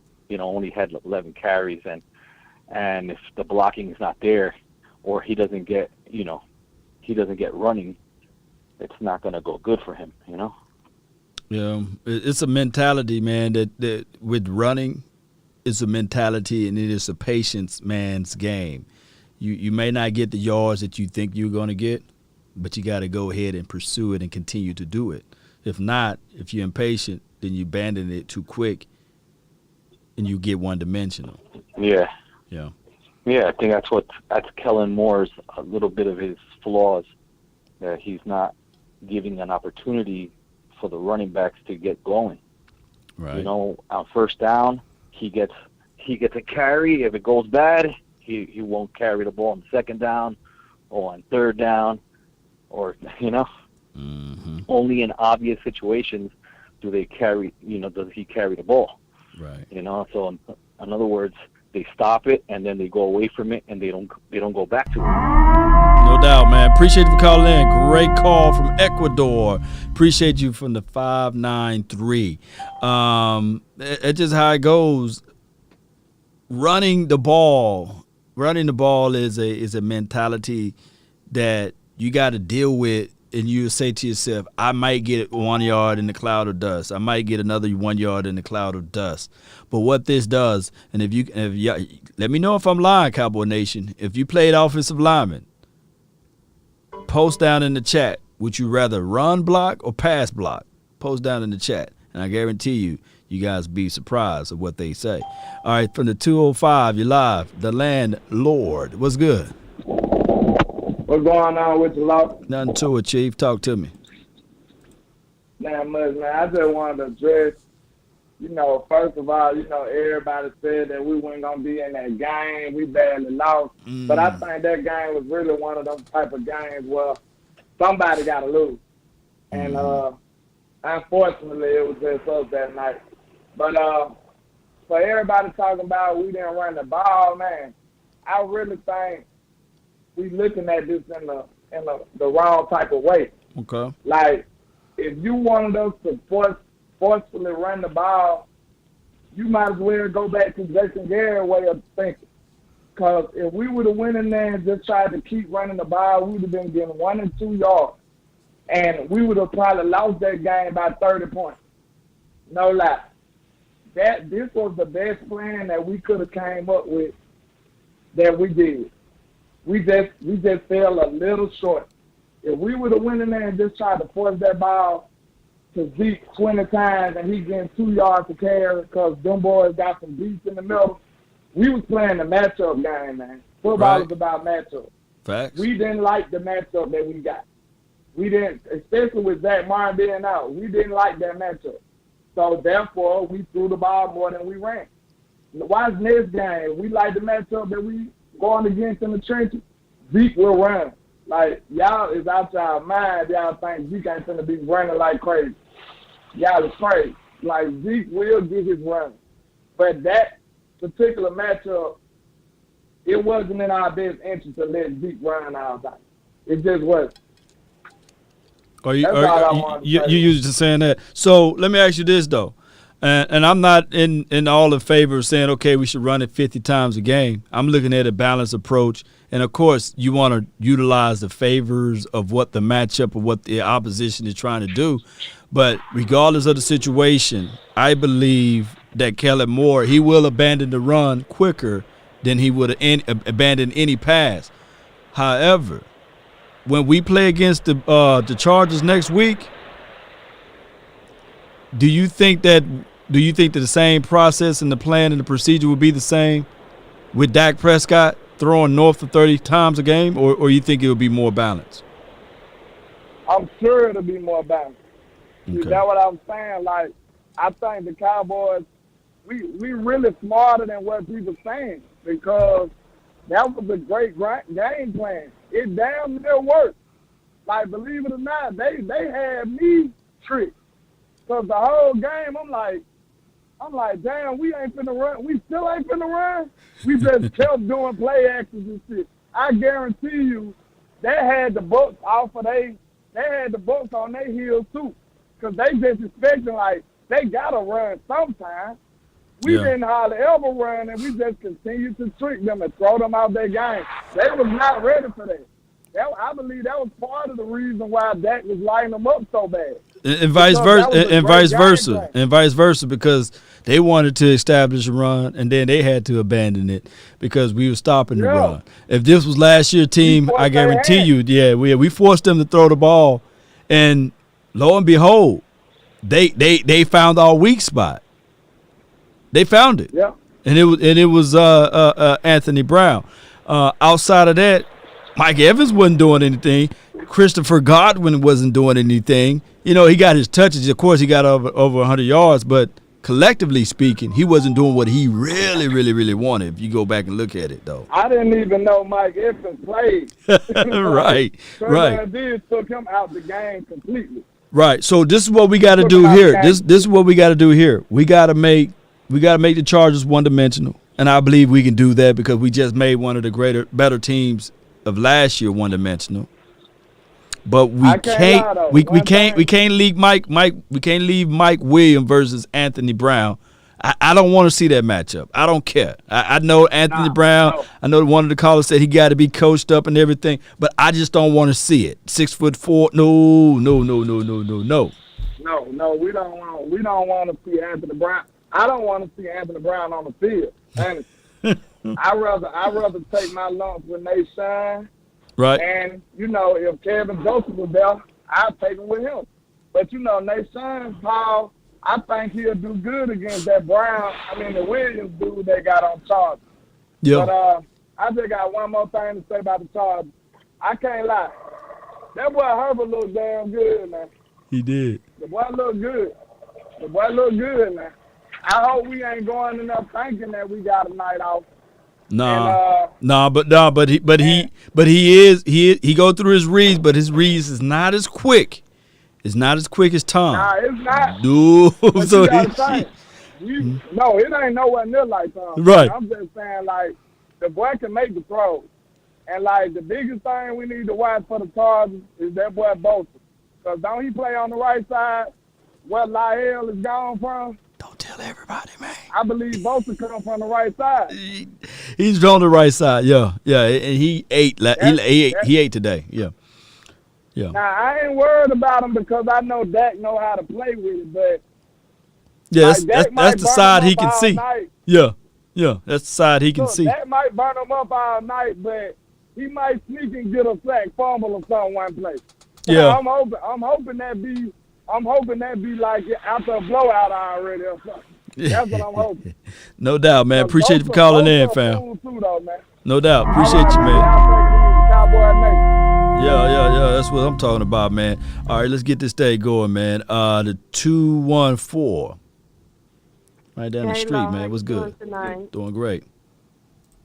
Hey, I don't have much. I just think everybody needs to calm down. Okay. Calm down. If you look at this team, this is one of the better teams that we've had in a long time. They just need to do just a few adjustments. I mean, the red line, in that red zone, they need to clean that up. Mm-hmm. And Kellen Moore needs to adjust according to whoever Dallas is playing. They need to run a little more, but they just need to clean up just some few things. Everybody needs to calm down. This is a great team, and Dallas is going to do some things this year. So everybody calm down. Right.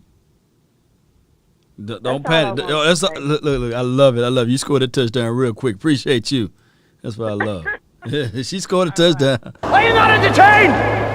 Are you not entertained? All right, man. We rolling through this thing, man. Yeah, y'all know this phone line was deep. I'm rolling through like I'm at a call center. Thank you for calling in to the Law Nation call center. 409, you live. What's up, Cat? Nothing to it, Chief. Hey, man, look, I've been listening in. I love listening to all the stars and luminaries that call in, man. I have a great time listening to your show. I wasn't gonna call in, but I heard Miss Jessica, and Miss Jessica, she just reminds me of my wife so much. She works at the hospital. She wears her scrubs with a cowboy hat. Right. She got cowboy lanyard. She got cowboys on her pin. And nobody can tell her nothing about her cowboys. Right. You know what I'm talking about? Right. when I prayed for a wife, I wanted a loving, hardworking Christian woman, but I wanted a tad on the trashy side. And the Cowboys, that's her trashy side. You hear what I'm saying? I am depressed, man. I'm depressed. Always after a loss, I'm depressed. Really don't want to rehash, the game that's passed. I want to look forward to the next game because I'm going to be depressed until I get a W. You hear what I'm saying? Right. I just like listening to your show. I remember Dak was telling Amari Cooper that we don't want to be great. We want to be the best. And I'm looking for my team to be the best because I listen to nothing but the best. Yeah. Have a great day, man. Appreciate you. Oh, my God. It's a good one. He scored a quick touchdown. This is Sparta! Good call from him. Good call from him. There's my guy, Poindexter, man. Always calling in with great observation of the game. All right, let my guy come back in for the second time around. 580, you live.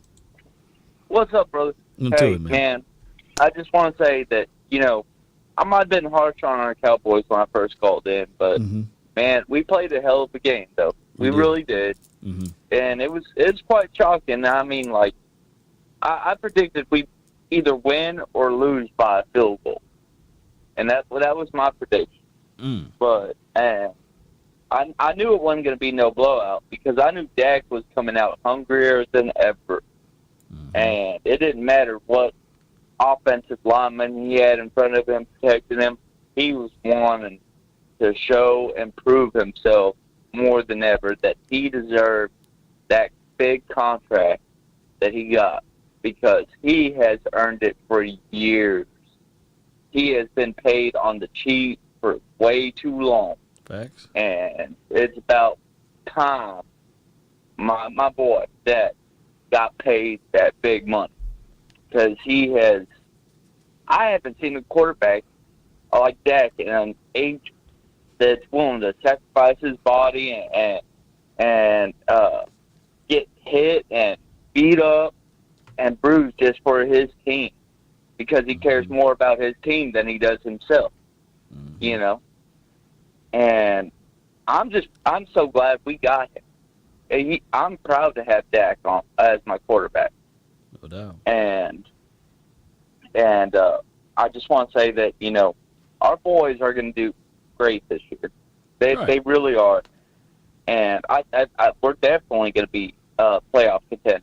Oh, yeah. And those She-Eagles, man, get that stink out of here, man. Yeah. Get that stink out of here. Look, Hurt, he may be underestimated, but he ain't ever played against that. Right. Appreciate you, man. He ain't played against the slingshot, man. Dak's got an arm on him, and people underestimate that. But I'm gonna let you go, and I appreciate you letting me on for the second time. No Love doubt. you, brother. Appreciate you, man. That's my guy. Man. Much love to you, man, for the 580. Oh, he brought them up in a trash can up here, man. Y'all see that beautiful trash can? It's beautiful. All right, get out the way. All right, 559. What's on your mind? Hey, what's going on? Not much. Talk to me. Last week's game was great. No matter what, the loss, it was 2 points. We're a different team this year.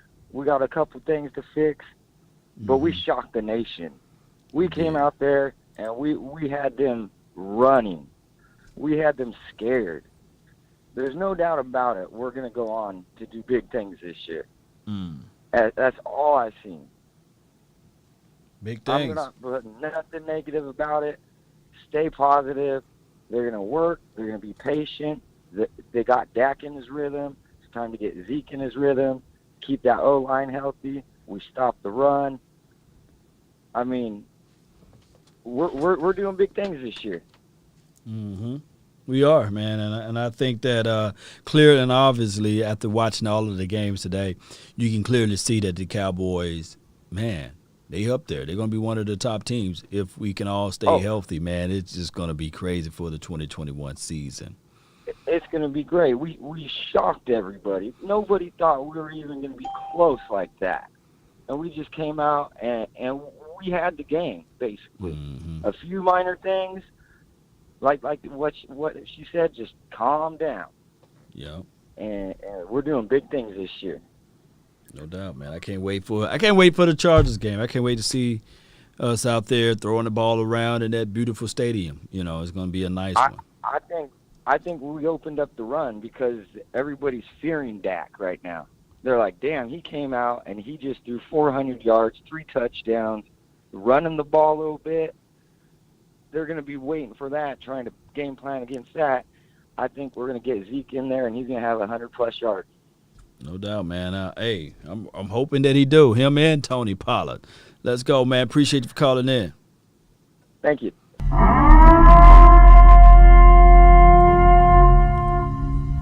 All right, we got 2 more calls. We got the 615. You've been patiently waiting. What you got for this episode? And then we have the 702 next.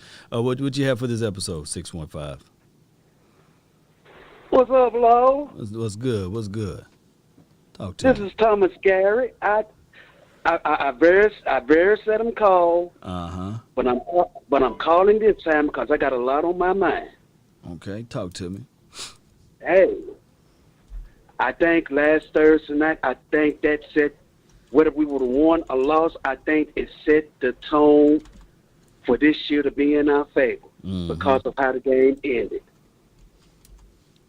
Secondly, like my Cowboy sister and my Cowboy brother just said just a minute ago, calm down. Calm down. We got this. Calm down. Relax. Yeah. And then Sunday, when we play San Diego, I got a crazy feeling that we are going to establish a run game. Oh, okay. Right. I got a feeling that I got a feeling that the script is going to be flipped. I think we're going to establish a run game because, y'all been talking about Joey Bosa all night long. I think it's going to confuse that Charger defense. And plus, I think that we're going to establish a run game to keep Justin Herbert off the field to try to milk a lot of that clock. They got some young DBs, Thomas. So right. I see Amari Cooper having another explosive type of game. But go ahead. Oh, the receiver, they're gonna play a role. They're gonna play a role.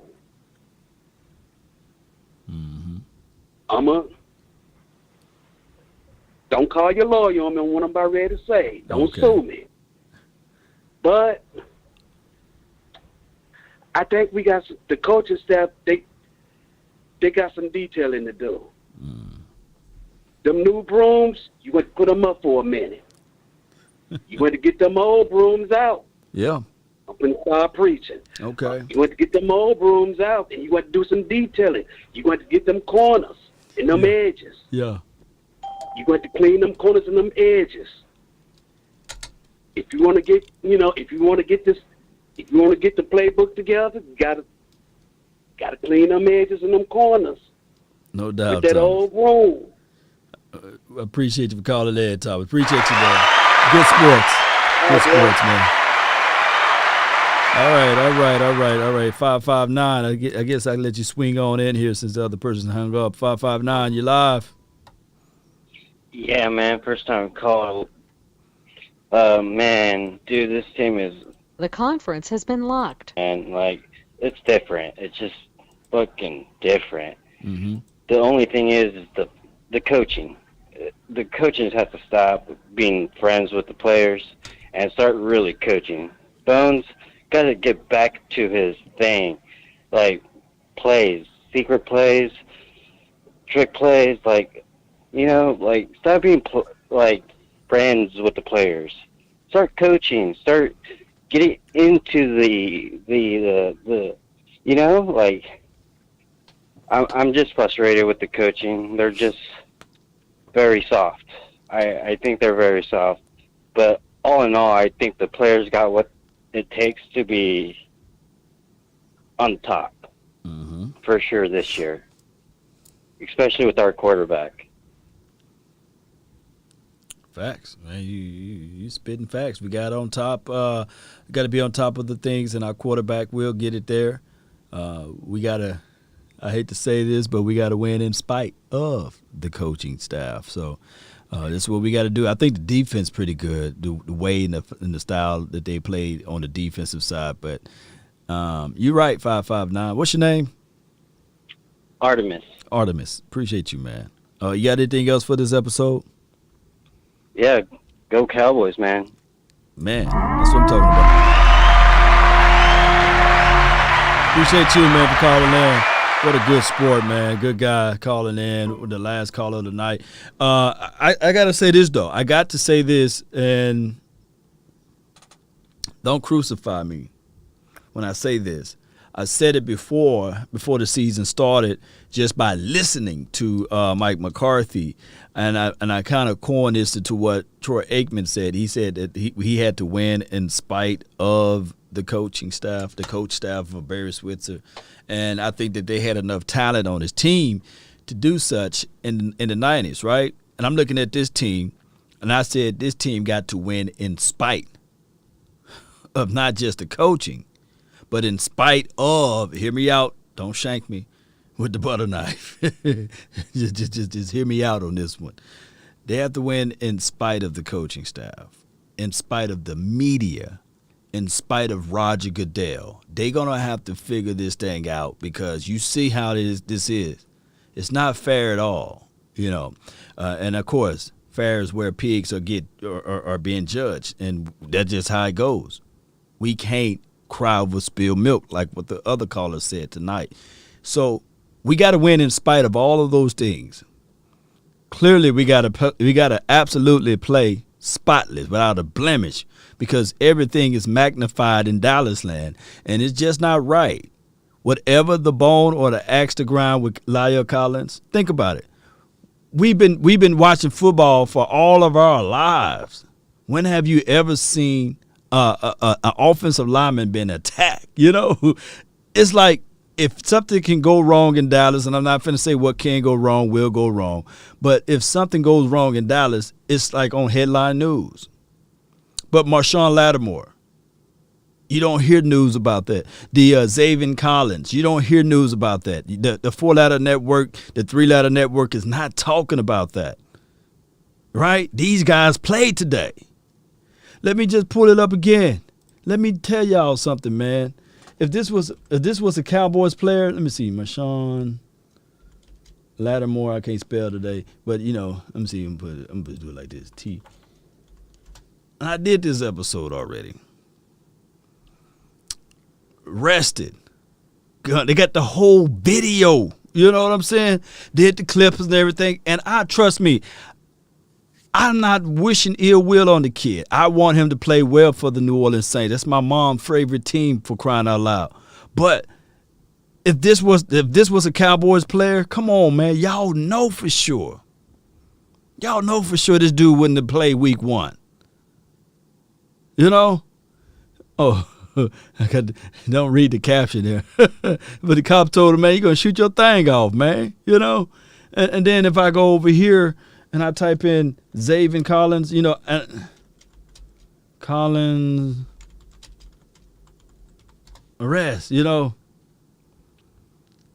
Let me see. If I go here, if this was a Cowboys player, no way. If this was Parsons, but y'all don't hear stuff like this. And I'm not wishing or hoping or wanting this kid not to play. Don't get it twisted. I'm glad that the kid is able to play. But if this was Michael Parsons, our first-round draft pick, he's not playing week 1 for a speeding ticket, and he had some guns in the back of his trunk. You know, he's not playing week 1, Cowboy Nation. Let me know where I'm lying. All I want the NFL to do is to be fair and balanced. Appreciate you, Scott, man. You know, it's just crazy, man. It's just crazy, man, altogether. And I don't like it. We as fans, we pay our hard-earned money. We go to the game. We root for this team. We see how we get stabbed in the back. We see the politics of it. And all we want is a fair shake at it, man. All we want is for the aficionados, man, to call a game straight. For them to give us the benefit of the doubt. They don't do that, period. Law tell Big Pain crack is a hell of a drug. What's the Zeus? Appreciate you. Oh, yeah, they finally coming through. I turned it back on. Yeah, crack is a hell of a drug, man. Apollo Cruz says unfair to be America's team. But just because we are America's team, of course, you know. But you shouldn't treat America's team that badly, though. Right? Just make the rules fair for everybody else, man. Ike, why the world hate us so much? No other team get this much hate at all, bro. Guys have beat their wives and still play and no media coverage. Facts, man. Facts. That's just too much facts right there, man. Let me see if I can pull this one up. I think I had it somewhere over here one time before. Give me 1 second here. Yeah.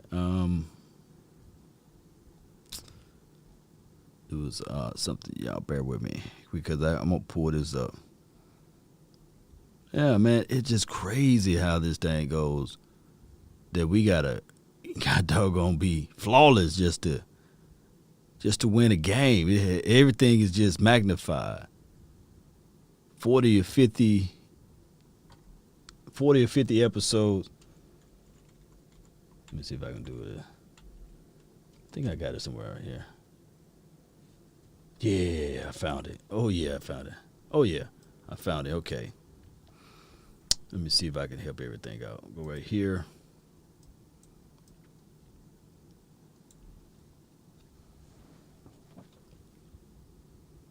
All right, so this is the NFL arrest report since 2000. Since 2000. And we don't hear none of these guys, and I'm not sitting here saying that I want these boys to be arrested, carted off, what have you. Bradley Chubb. Did you guys hear storylines of him being arrested? ESPN, NFL Network, Tupac, Biggie, you know, Jay-Z. Did y'all hear them talking about that guy being arrested? Deontay Harris, New Orleans, arrested. Did y'all hear this guy all over the news? Alleyways, airways, Zaven College. Look at all of these people being arrested. I do you some favor. Let's look at the names of the teams. We don't see a Dallas player nowhere. Denver, New Orleans. This is Atlanta. Cincinnati, Pittsburgh, Jerrion Jones, whatever his name is, whatever he did. Seattle, Sea Chickens. They got this guy. Collins from Arizona. Frank Clark, KC, arrested. Pittsburgh, Seattle. You don't see a Dallas Cowboy name up here. This is let me share this thing with y'all. Y'all think I'm lying, man. Y'all think I'm just sitting here just be lying to kick it or something. Let me just do this right quick. Y'all click on that website. It records every arrest that's been made by the NFL since 2000. No, you can just pull it up. But we are the ones that get sullied and denigrated on. We are the ones. You would think that Ezekiel Elliott got arrested. You would think Ezekiel Elliott robbed and killed someone. Look, they got somebody, Swift, being investigated for a murder charge, something like that.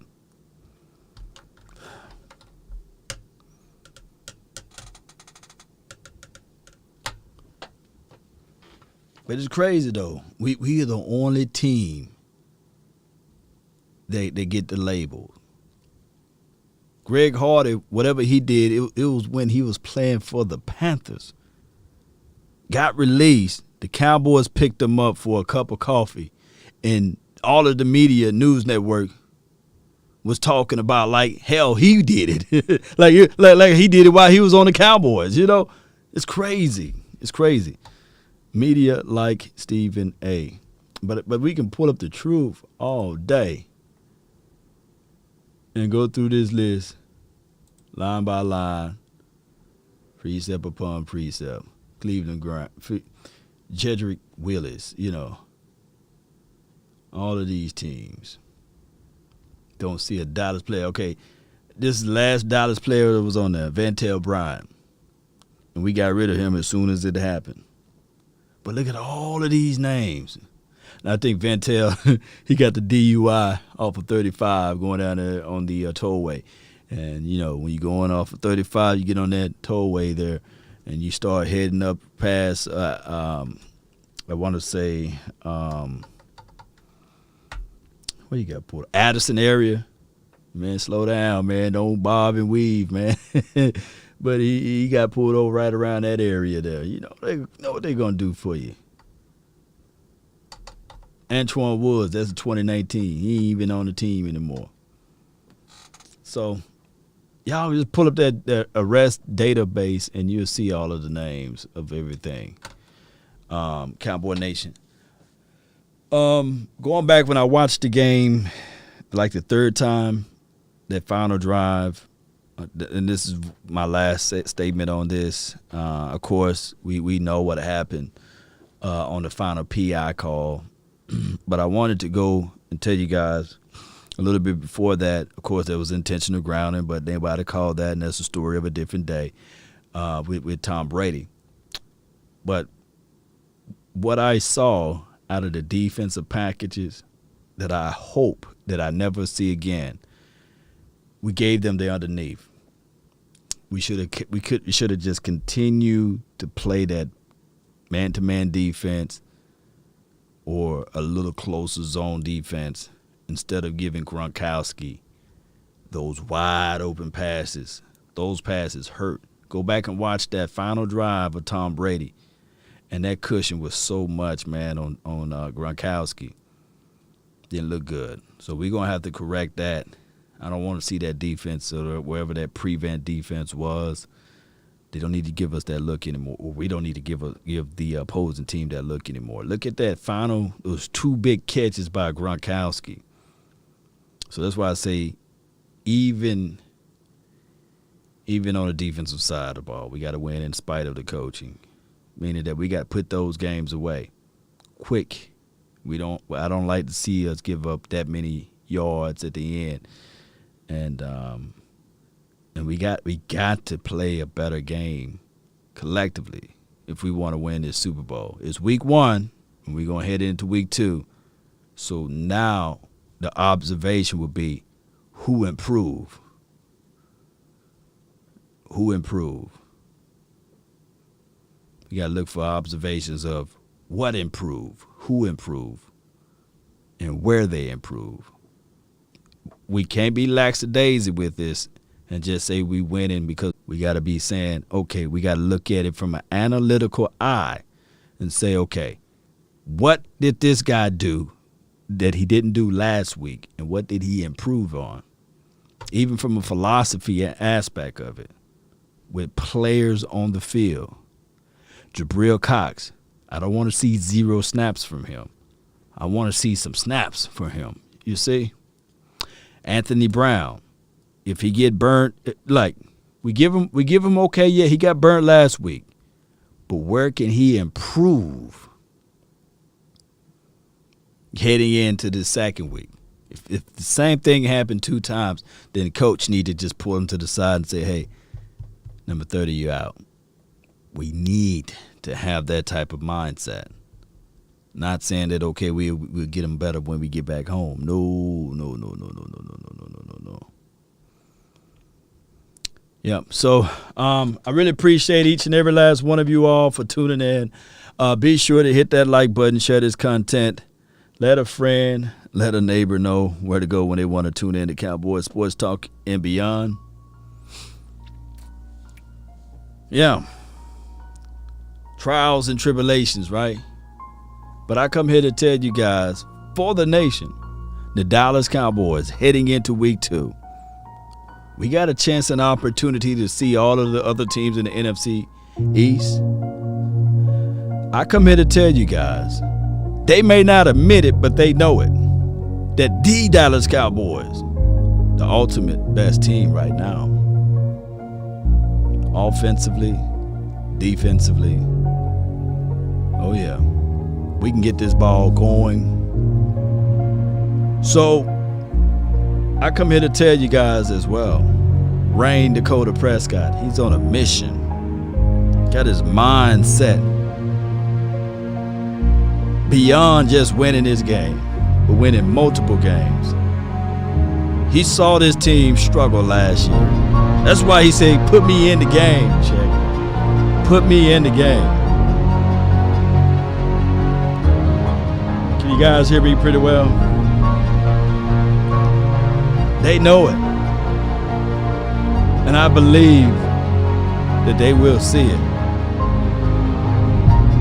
They will understand it. All it takes is for you to look at the last year's Tampa Bay Buccaneers and seeing how they played, right? And you fast forward to this year. We were able to put up money, points, scores in the right direction. So if you want a thing bad enough to go out there and fight for it, to work day and night for it, to give up your time and your peace and your sleep for it, if all of your desires of it makes you quite mad enough that you don't get tired of it, and it makes you hold all other things tawdry and cheap for it, if life itself seems empty and useless without it, and all that you scheme and dream is about it, if you'll gladly go out there and sweat for it and fret for it and plan for it and lose all terror of God or man for it, if you will simply, just simply go after the thing you want with all of your capacity, strength, and scarcity. I come here to tell you that dogged and grim and proceed and beset it with the help of Almighty Cowboy Nation. You will get it. Let's go. We out. Peace. I ran up a check, I might do it again. Enemies close, had me thinking they're friends. 10 toes down, I'll be free until the end. Crib outside the city, I don't feel safe in my hands. Took so many years, I'm just waiting for the wins. I'm in debt to no one but the one who took my sins. I do it for real, there's no reason to pretend. If I do it once, I do it again. Add it up, bankroll, euro, peso, add it up. I'm just doing me, everything is on me. Oh, you matter what? Add it up. Bankroll, euro, peso, add it up. I'm just doing me, everything is on me. Oh, you matter what? Add it up. Told her if it's all me, everything is on me. Gon' back it up. Matter what? Told you I'ma do me. Why you hating on me? It's not adding up. I do roll like a Mack truck. Country heart, I might cop a farm and go act up. Lot of scars, I was cold-hearted, now I'm back up. Keep it real, I do this once a month, I don't rap much. I just take the money and go stack up. Only buying car to get tatted up. All that other bull, it don't matter much. You only climb me, I put the ladders up. No fault, I done doubled up on the workload. I think I fell in love with the bankroll. Pray up, get money, then we lay low. Add it up. Bankroll, euro, peso, add it up. I'm just doing me, everything is on me. Oh, you matter what? Add it up. Bankroll, euro, peso, add it up. I'm just doing me, everything is on me. Oh, you matter what? Add it up. Told her if it's all me, everything is on me. Gon' back it up. Matter what? Told you I'ma do me. Why you hating on me? It's not adding up. Add it up. Told her if it's all me, everything is on me. Gon' back it up. Matter what? Told you I'ma do me. Why you hating on me? It's not adding up. Yeah. If you're an Eagles fan and you think that you guys are going to win this division because y'all beat the Falcons, You must be out of your goddamn mind. Won't y'all all just lean forward just a little bit? Right there. Slap the Godzilla out of y'all. I mean, come on, y'all know good and well y'all ain't going to win the NFC East. Come on.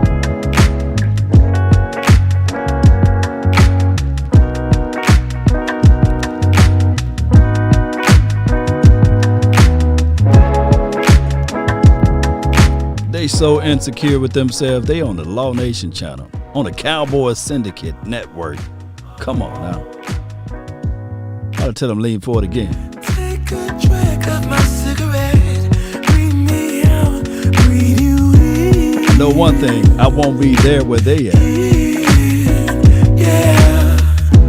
Take a bite of my burger, babe. Save the last bite for you. For you.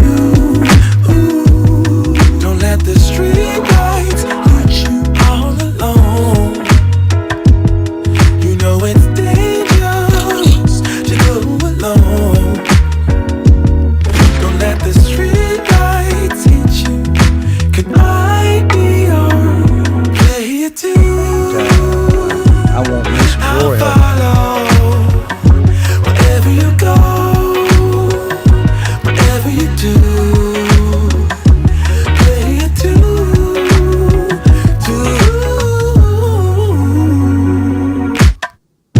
7 years of the perfect love, 7 more and another one, and another one. Fighting you was the one to love. 7 wonders all in one, all in one. Don't let the street lights hit you all alone. You know it's dangerous to go alone. Don't let the street lights hit you. Could I be your player too? Yeah. I'll follow Salute. Appreciate everybody. One way or another. whatever you do. Come on. Player too.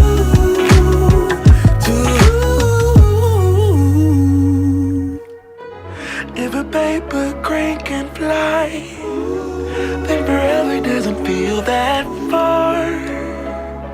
So far. Won't you lean So forward far. just If a paper a little crane bit? can fly, then forever doesn't feel that far. So far, so far. If a paper crane can fly, fly on, fly on, fly on, fly on, fly on. This is for the Eagles fans again.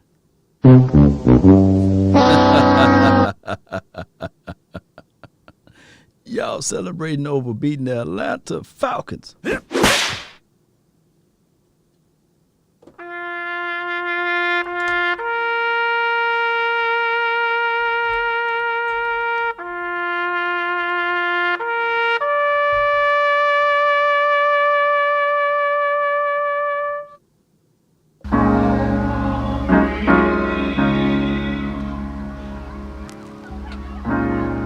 You have to be your biggest fan. And when things are really tough and they're really rough and nothing's working, but there's something inside of you that says, I just have to follow that. Because you don't know who you're going to meet, who you're going to meet, who you're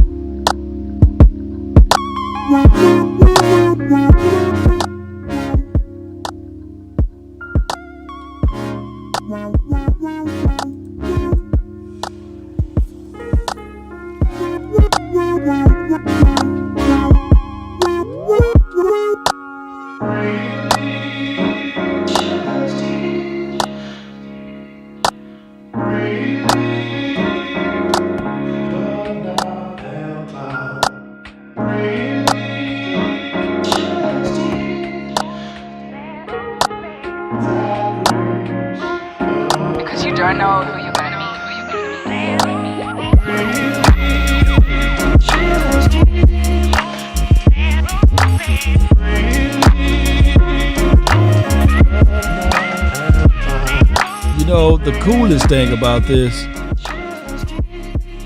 we can go back after week 4, week 5, and we'll laugh at week 1.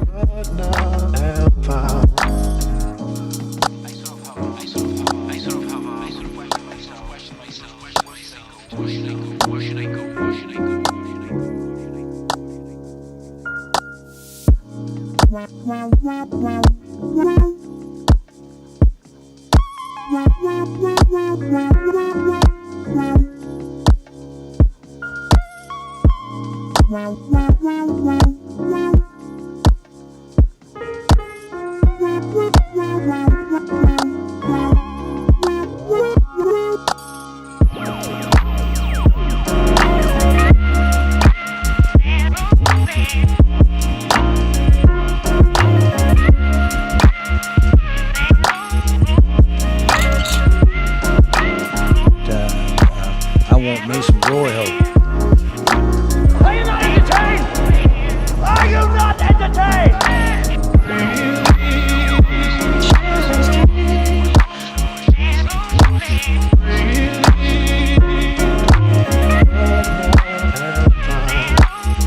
Happy birthday to you, if it's your birthday this month.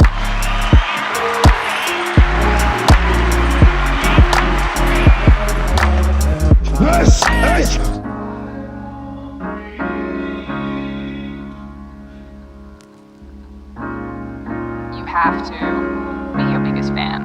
And when things are really tough and they're really rough and nothing's working, but there's something inside of you that says, I just have to follow that.